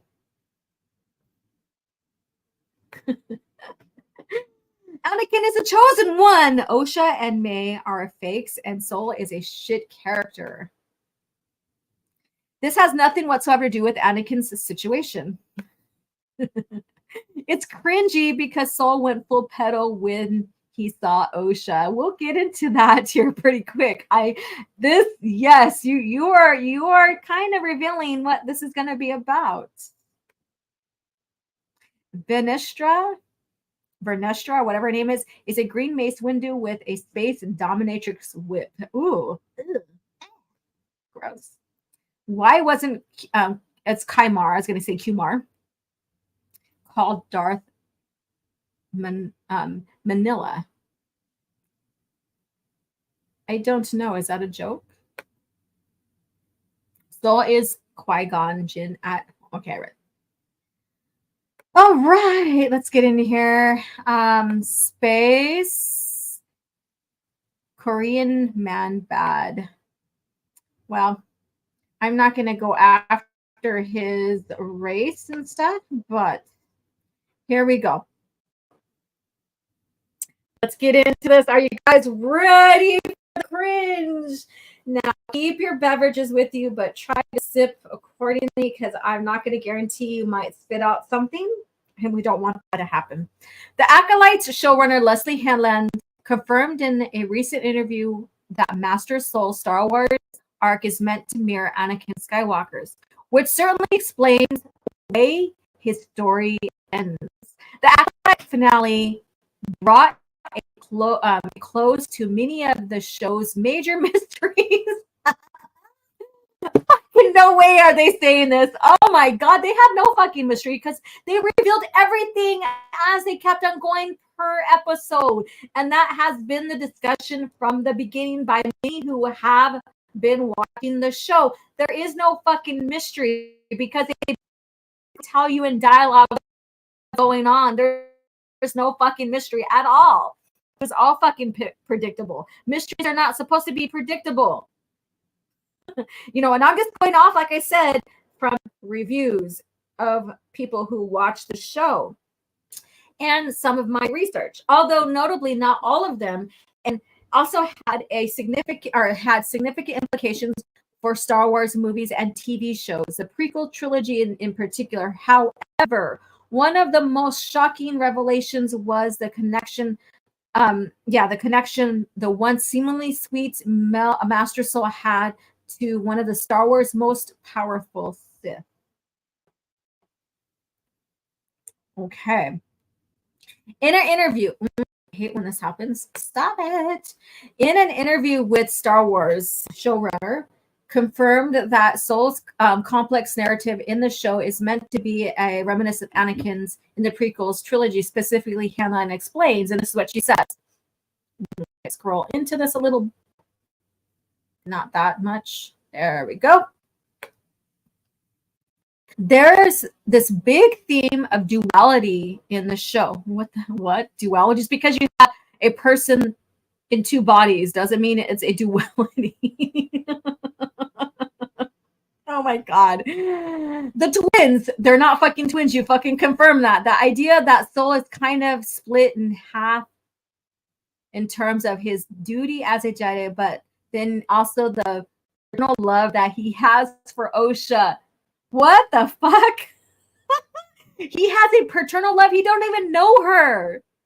He's seen her one time and he's like, I want you. And started obsessing. That's not a fucking paternal love.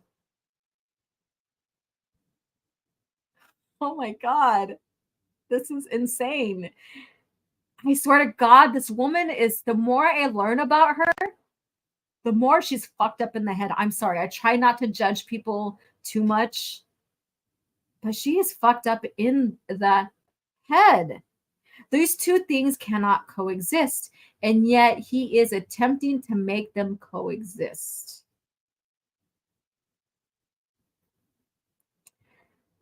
So you can be a Jedi Master and still have a paternal connection or fatherly connection to your Padawan. Or a sibling connection to a Padawan, right? That's nothing new. Anakin and Obi-Wan seen each other as brothers. And I think Obi-Wan seen Luke as a son or something like that. I don't remember. I don't recall what he says to him in A New Hope or something like that.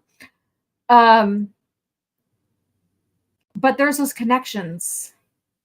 And then even Obi-Wan in the Kenobi book says like Yoda is like his green little uncle or whatever. So those are familial connections that one can, it doesn't mean attachments. It just comes in the form of respect and maybe an age and how you see the person, right? But this right here has a paternal love for Osha, who he doesn't even know. He just seen her once and was obsessed over her. That is fucking ridiculous. That's creepy. All right, so let's get into this. I told you this was cringe. Told you, I warned you guys. Like Anakin, Master Soul struggled with attachment. So if she's saying it's an attachment from the minute he's like, I want you. I gotta have you. Oh my God, that's so fucking creepy.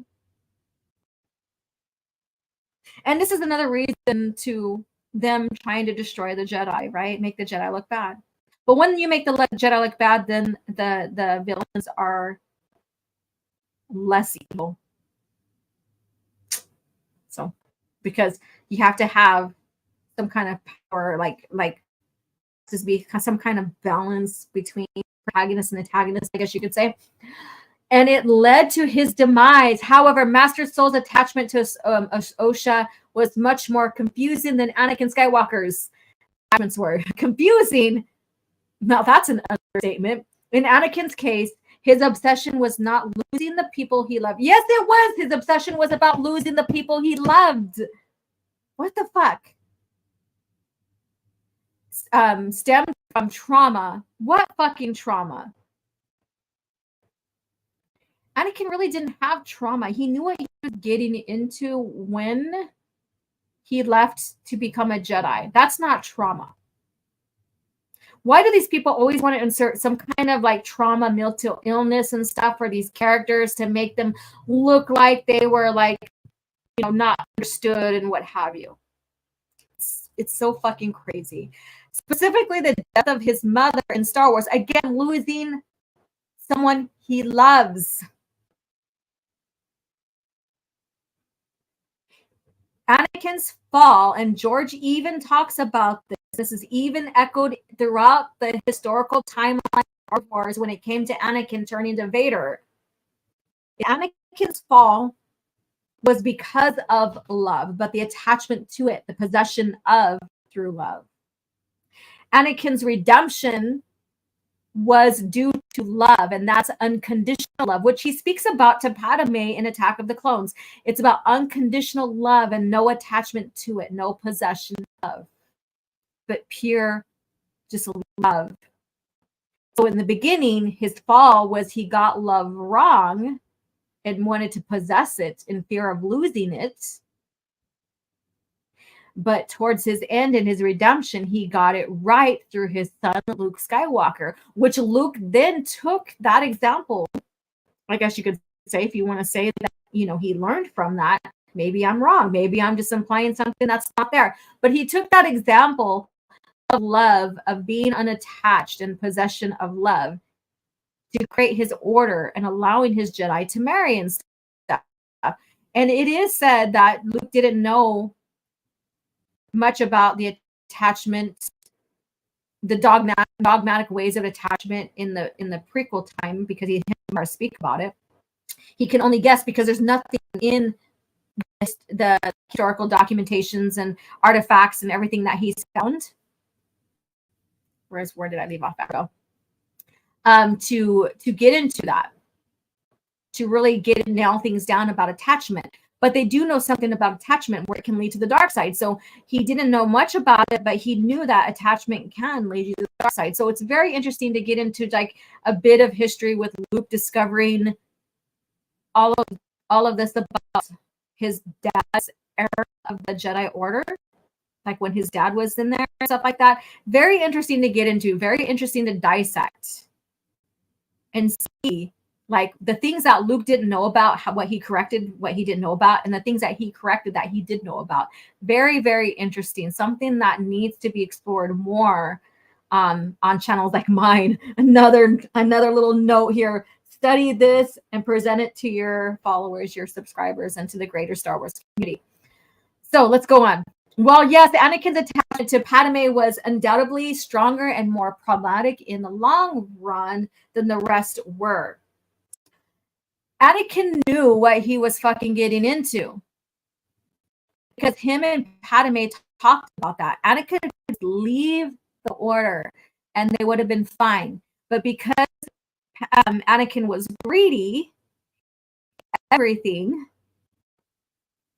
and maybe this also needed to be the lesson of the Jedi, right? Anakin is the lesson of the Jedi when it comes to attachments on this very situation, because we see the whole history of like how Luke correcting something that he didn't know much about with the circumstances of the PT during this time, and he corrected it. So Anakin is the lesson, right? But at the time, we're just talking about that time frame, not later on. He had the choice to leave. He wanted it all. He was greedy. He wanted the power. He was greedy. Which is another thing that led him to the dark side. So you see this little thing here that this author of this article, this writer, does not get with attachments. And yes, love is what was the crux of his fall. His issue with attachment went beyond just one person. That was not true for Soul, who seemed downright obsessed with Ocean. Yes, you got something fucking right. He didn't see himself as a paternal figure to her. He was fucking it's like, it's kind of cringy. Like I said, what is this in this woman's mind? And then the thought of saving her essentially as soon as he met her. Well, first of all, I will say this from what I know. Those witches were evil. They used the dark side. Moving the kids from that situation, I would say Jedi probably would want to do, because they don't want more Darksiders in the galaxy, because that creates imbalance, right? There is some truth to this about wanting to remove these kids from this bad situation, right? Rightfully so. But I'm not defending his obsession, this creepy thing about him towards her. Most curious of all was that this issue was attachment didn't seem to extend to Soul's other Padawan, Jackie Long, whatever her name is, which is kind of weird. In fact, Jackie seems bewildered by Master Soul's change in behavior in the beginning of the show. It's weird.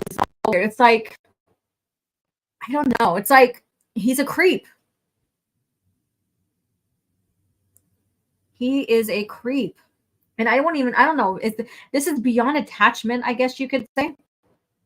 Maybe it is. I don't know. What do you guys think? I don't know what you guys are saying in the chat because this is so fucking weird.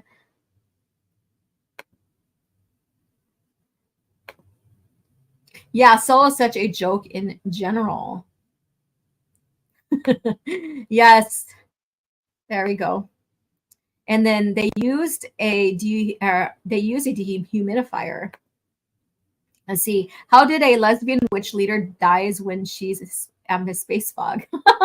That's what the dehumidifier is. Given her backstory, I'm not surprised at all. Let me see. I'm going to scroll up because I'm reading up from instead of down, I guess you could say, if you know what StreamYard looks like.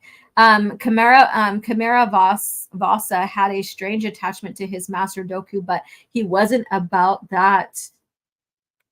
It's so creepy. It is. Creep a soul laugh my ass off. Cringe overlord. I told you. Okay, so it's bordering the creeper line. Yeah.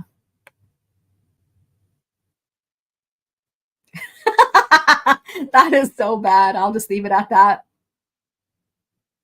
They want to ship a middle-aged man with a young girl. Instead, she went for the bad guy. That's kind of weird.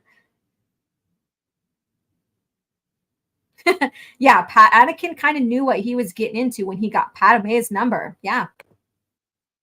Don't make me bring up Jolie Bindo clip about love. Passion can destroy you, but love can save you. Correct.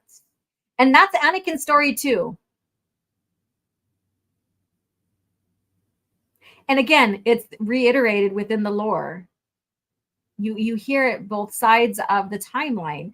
Back in the Old Republic era, all the way into the New Republic era, New Jedi Order era, and beyond about attachment.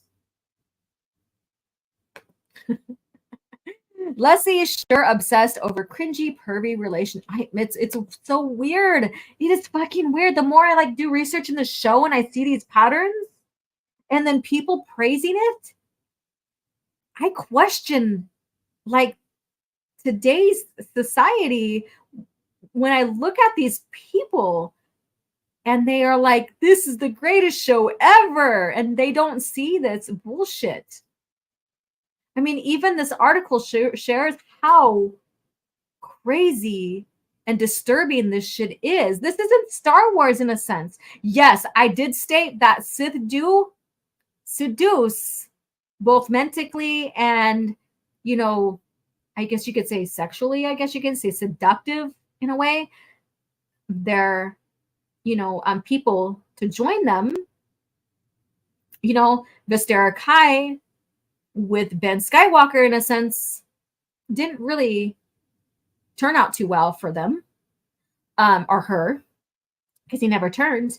But his father is like, do all means necessary to bring Ben Skywalker to the dark side, including, using passion and love and all this other stuff. So yeah, so there's that. There is that. I get that. There's that. But this right here takes it to the fucking extremes, even with the Jedi attachment, I guess you can say. It is so fucking gross. It is gross. And I'm not even going to get into people's sexuality, like lesbians or whatever. I don't give a shit. But this is creepy in itself. And if I was a part of that LGBT community, I would be like, oh, fuck no to the show. This makes me look bad. She doesn't represent us. This is not how we act. This is not what we're about. Oh, Toby's back. Darth Toby is back. I think he's going to try to crawl in my arms again. It's like, Mom is in distress right now. Force lightning choking is going to, I'm going to stop now. I'm reading again. I'm reading from, let me see here. OG, these people are shills and most likely paid off by this. Yes, they are, because I was watching Grizz's live stream. You know, I seen you in there, and they were sharing about how he was given, was it Star Wars Explained, I think was given, or was it Kyle Katarn was given some figures by Disney Lucasfilm. Yeah, just recently. So it is true. So let me see here. Let me get into this article so we can finish this. We can be done. Nevertheless, as Anakin did, Master Souls prove that attachment can be quite literally be deadly. Well, Anakin didn't die. Attachment to Osha was the very reason why Master Soul killed Mother Anastasia. Really? Or was it the fact that she was getting ready to use dark power, dark magic, dark side to attack and flee and all of that? Come on now. Some critical thinking has to happen here. If a Jedi thinks someone is being harmed, they will defend the person. Doesn't mean it's attachment. Although we are showing that, you know, Soul has this obsession. I think it goes beyond attachment, obsession. Or maybe they're one and the same. One is this attachment and obsession, like a cinnamon to each, or cinnamon. You know what I mean. Cinnamon.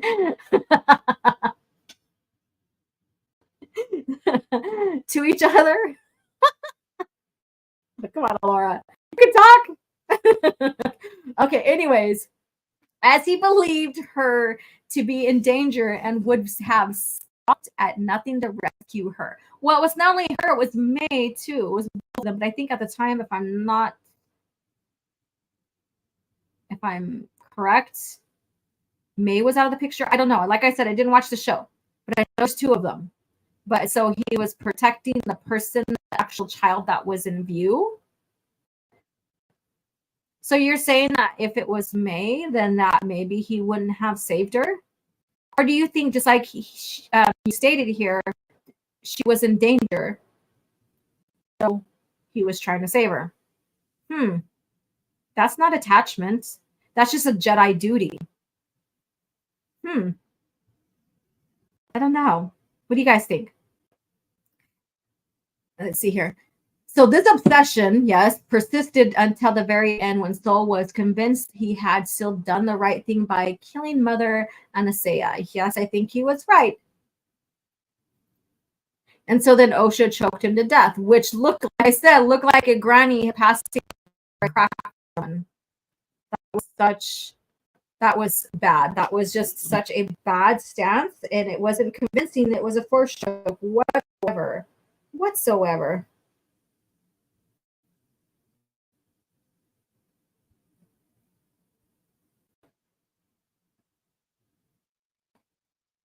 Okay, let's see here. We'll go on here. All right. As Headland explains, this dynamic is parallel to Anakin's own story and his struggles. How is it parallel to that? That's not even comparable. Anakin did have love. He wasn't obsessed with Padme. There's a huge difference. He was in fear of losing her. That's the difference. Yes, he possessed her in a sense of being in fear of losing her and losing himself if she dies. But he wasn't obsessed with her. I never got this obsession he had of her. I don't know. Did you guys? I mean, he did think about her over the 10 years and stuff, but I mean, he was just astounded by how amazing she was and beautiful and stuff like that. Let's see here. If you know about James Lindsay and what he has been exposing about queer theory and neo-Marxism, the patterns make sense and are much more evil. So The canon of one, the canon of two, the canon of many. It's so sad that I even know that melody. So let's get this right. Soul got the object of his obsession to choke him out. That messed up. Oh my God. That sounds more horrible too. Oh my God. He learned the English language for this. Especially after he lost his mother and he felt powerless to stop it. Yes, right. He didn't want to lose the people he loved. He wanted to keep them safe. But this is established relationships. Soul didn't have an established relationship with this girl. This was obsession. This was creepy shit. Soul Assassin says, force lightning, choking. I'm going to stop now. It's getting crazy. It's getting crazy up in this shit, right? Getting crazy in here. All right, let's get back to this article. Let's get back to this article. Whoops. Let me see here. Oh, and that's the end of it. Let me see here. All right, so let's read here. This is Master Souls provide that attachments can be quite literally deadly. As Headland explains, this dynamic is parallel to Anakin's own story and his struggle. She really didn't explain anything, really. Well, it may have been the thought of losing Padme that ultimately drove Anakin completely to the dark side. Ahsoka leaving the Jedi Order.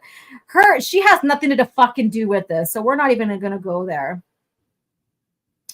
Let's see here. Moreover, Anakin's inability to choose between the life of the Jedi and the life spent with Padme tore him apart and contributed to his fall. Yes, like I said, he was greedy about that. And she says, because of that, mirroring Soul mirrors Anakin's inability to decide between his paternal love. What fucking paternal love? Where are you fucking getting this paternal love? Are you saying that because he's really a obsessed stalking creeper? Because if that's what you call paternal love, there we go. If that's what you call paternal love, you are fucking messed up in the mind, Liz. You are. Because Soul is not looking at himself as a fatherly figure. He is fucking obsessed with this chick. He's not worried about leaving the Jedi to be with her or staying a Jedi like Anakin was about, you know, his love of his life, Padme, and losing her. There's no comparison. He was just honestly just obsessed with this chick. There is no fucking comparison. So if you're trying to compare Soul as a creeper to Anakin, saying that they're the same, you're out of your fucking mind. You're saying that Anakin is a creep. And then with this comparison, you then start destroying the character of Anakin by comparing, saying that him and Soul mirror each other.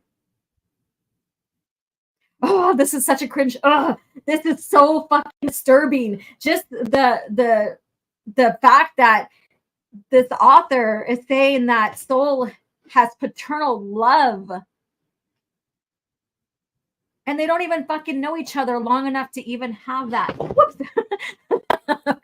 Darth Toby fell off the side of the table. My poor baby. Are you okay? He rolled over to lean into my elbow and rolled off. Poor guy. But anyways, oh my God. This Liz is just as fucking crazy as Headland for saying paternal love for someone who is stalking and obsessed over this character. That's not fucking paternal love.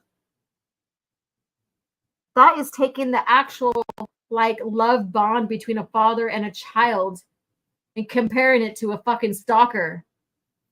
Oh my God. This is so fucking bad. I am done. Are you guys done? I'm done. So this is the cringe factor. This is the cringe factor. And I think this might be one of the top fucking cringe factors ever. Holy fucking shit. Comparing a stalking, creeping creeper, you know what I meant,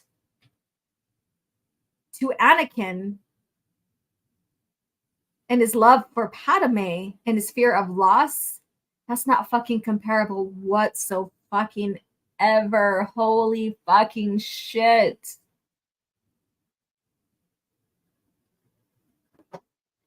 All right, Holocron Library Box. You're like, I'm done. I need to go outside and sit in the sun. Let's see here. Cringe factor hit 11. One. You have a good one. Chat, if you were a Sith, what class would you be? Warrior, Inquisitor, Assassin, or Lord? So I was like, let's change the topic here. Let's change the topic here. And look at who I have behind me now. I don't know if you can see him. Where is he at? Oh, he's going to go into the window now. He's recovered. He's like, what's she talking about? It didn't happen. It didn't happen. I didn't fall off the table. You didn't see it. The camera wasn't on. Okay. Let's see here what you guys are saying. The fact that they keep forcing the jerk Sue of Ahsoka into the picture is so unnerving. I agree. That's why I was like, I'm not reading this shit. Just like Talzin, I'm not reading this shit. Several Disney employees over numerous occasions have been busted in child sex trafficking rings. Yeah, I heard about that. I remember those stories. I would never be a Sith. Let's see here. People with messed up relationship with their parents and no children don't understand healthy parent-child and teacher-student relationships. Not whatsoever. Let's see here. I wonder if they try to promote certain lifestyle. Oh, gee, I'm not going to say their names here. Yeah, I know what you mean. I know what you mean. So let's go. We're going to start closing out the show here. But we need to cleanse our palates. We need, okay, so let me see here. I need a good commercial clip from the Old Republic. So Assassin, can you bring one up? Can you pull one up? You know how sometimes Raging Rhino shares them and stuff? Can you pull one up and I'll share it? Share it in the thing there and I'll clip on it and share it. But in the meantime, let's go over this book one more time. So here we go. So this is basically a second edition because it says new. And it has some wonderful characters in here, from the Reek to the Paul Lewick to the Clatoonians and stuff like that. Ishi Tibbs, the Gundarks, all of that in here. So I highly recommend this right here. This is the book of the week, CAF Chat book of the week. Let me see if you shared a link here. I don't know if you're going to share on Twitter or what. Let me get out of this image in Twitter. Let's see here. I know you shared something with me. Okay, I see something here. Star Wars: The Old Republic. Okay, there we go. Let me go ahead and bring this a palate cleanser here for you guys, because we need to get out of this bullshit kind of talking about. Let me turn the camera off. Talking about this cringy kind of like pedophilic kind of path we went down with that article. That is so fucking crazy. I got it. I got it. So let's go ahead and check this out, and then we'll start closing down. A nice little palette cleanser. Okay. Share. Let me make sure that is the full screen. Yes, it is. All right. Let me go ahead and just zoom in on that because we don't really need the comments. I like to just do it this way. I know you can do like a whole just image just with the video. Okay.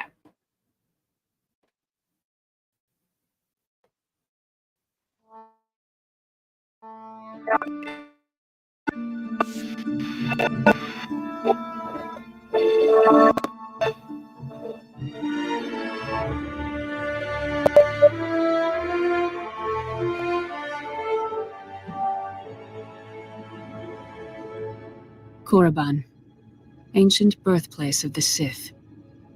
We believed ruins were all that remained of their evil empire.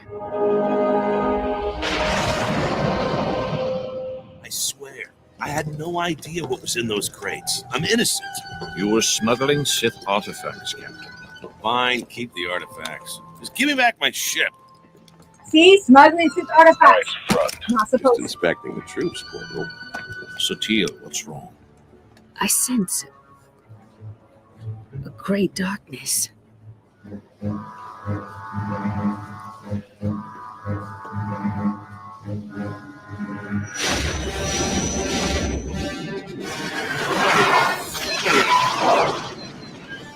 Sith Empire has returned.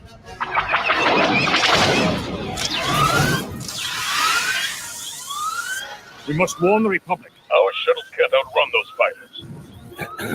Well, guess who's got the fastest ship in the sector? Station defenses breach. All hands evacuate.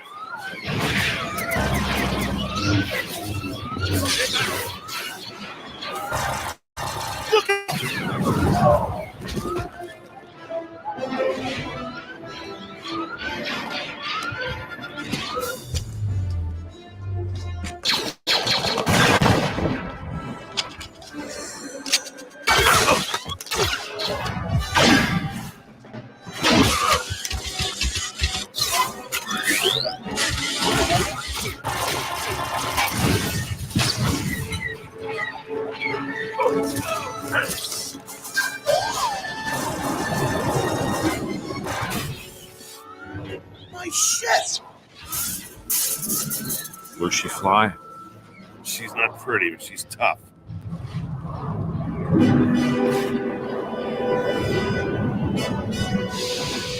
Captain, prep your ship. This is our fight.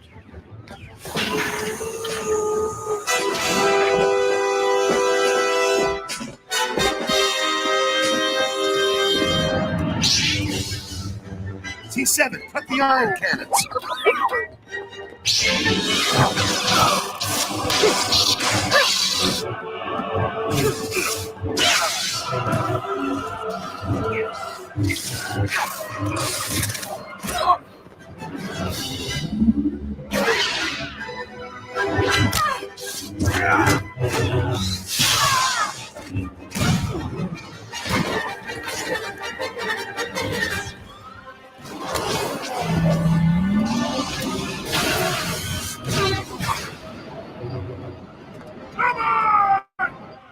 Go, Satele. You must walk a different path.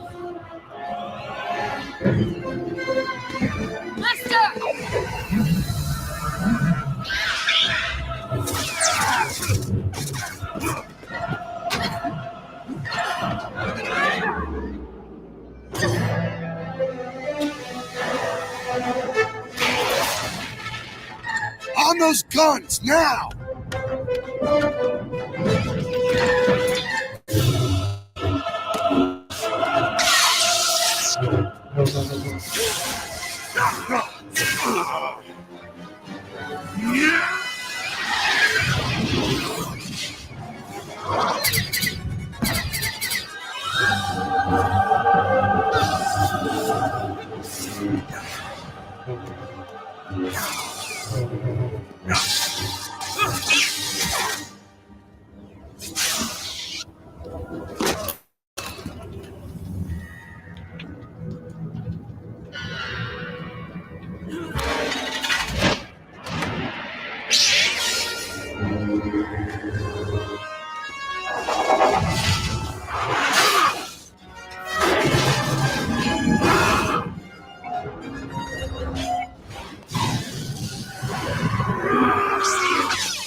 escaped, Master.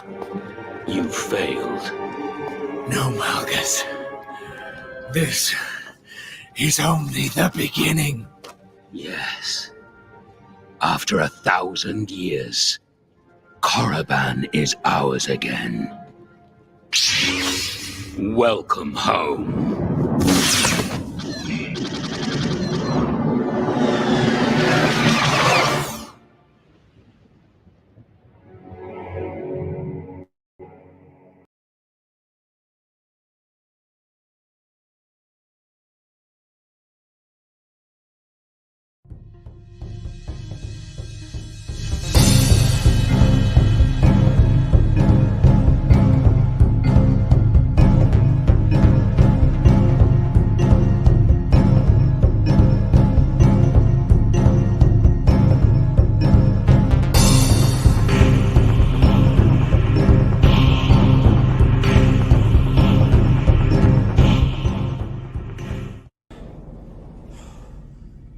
Another happy landing.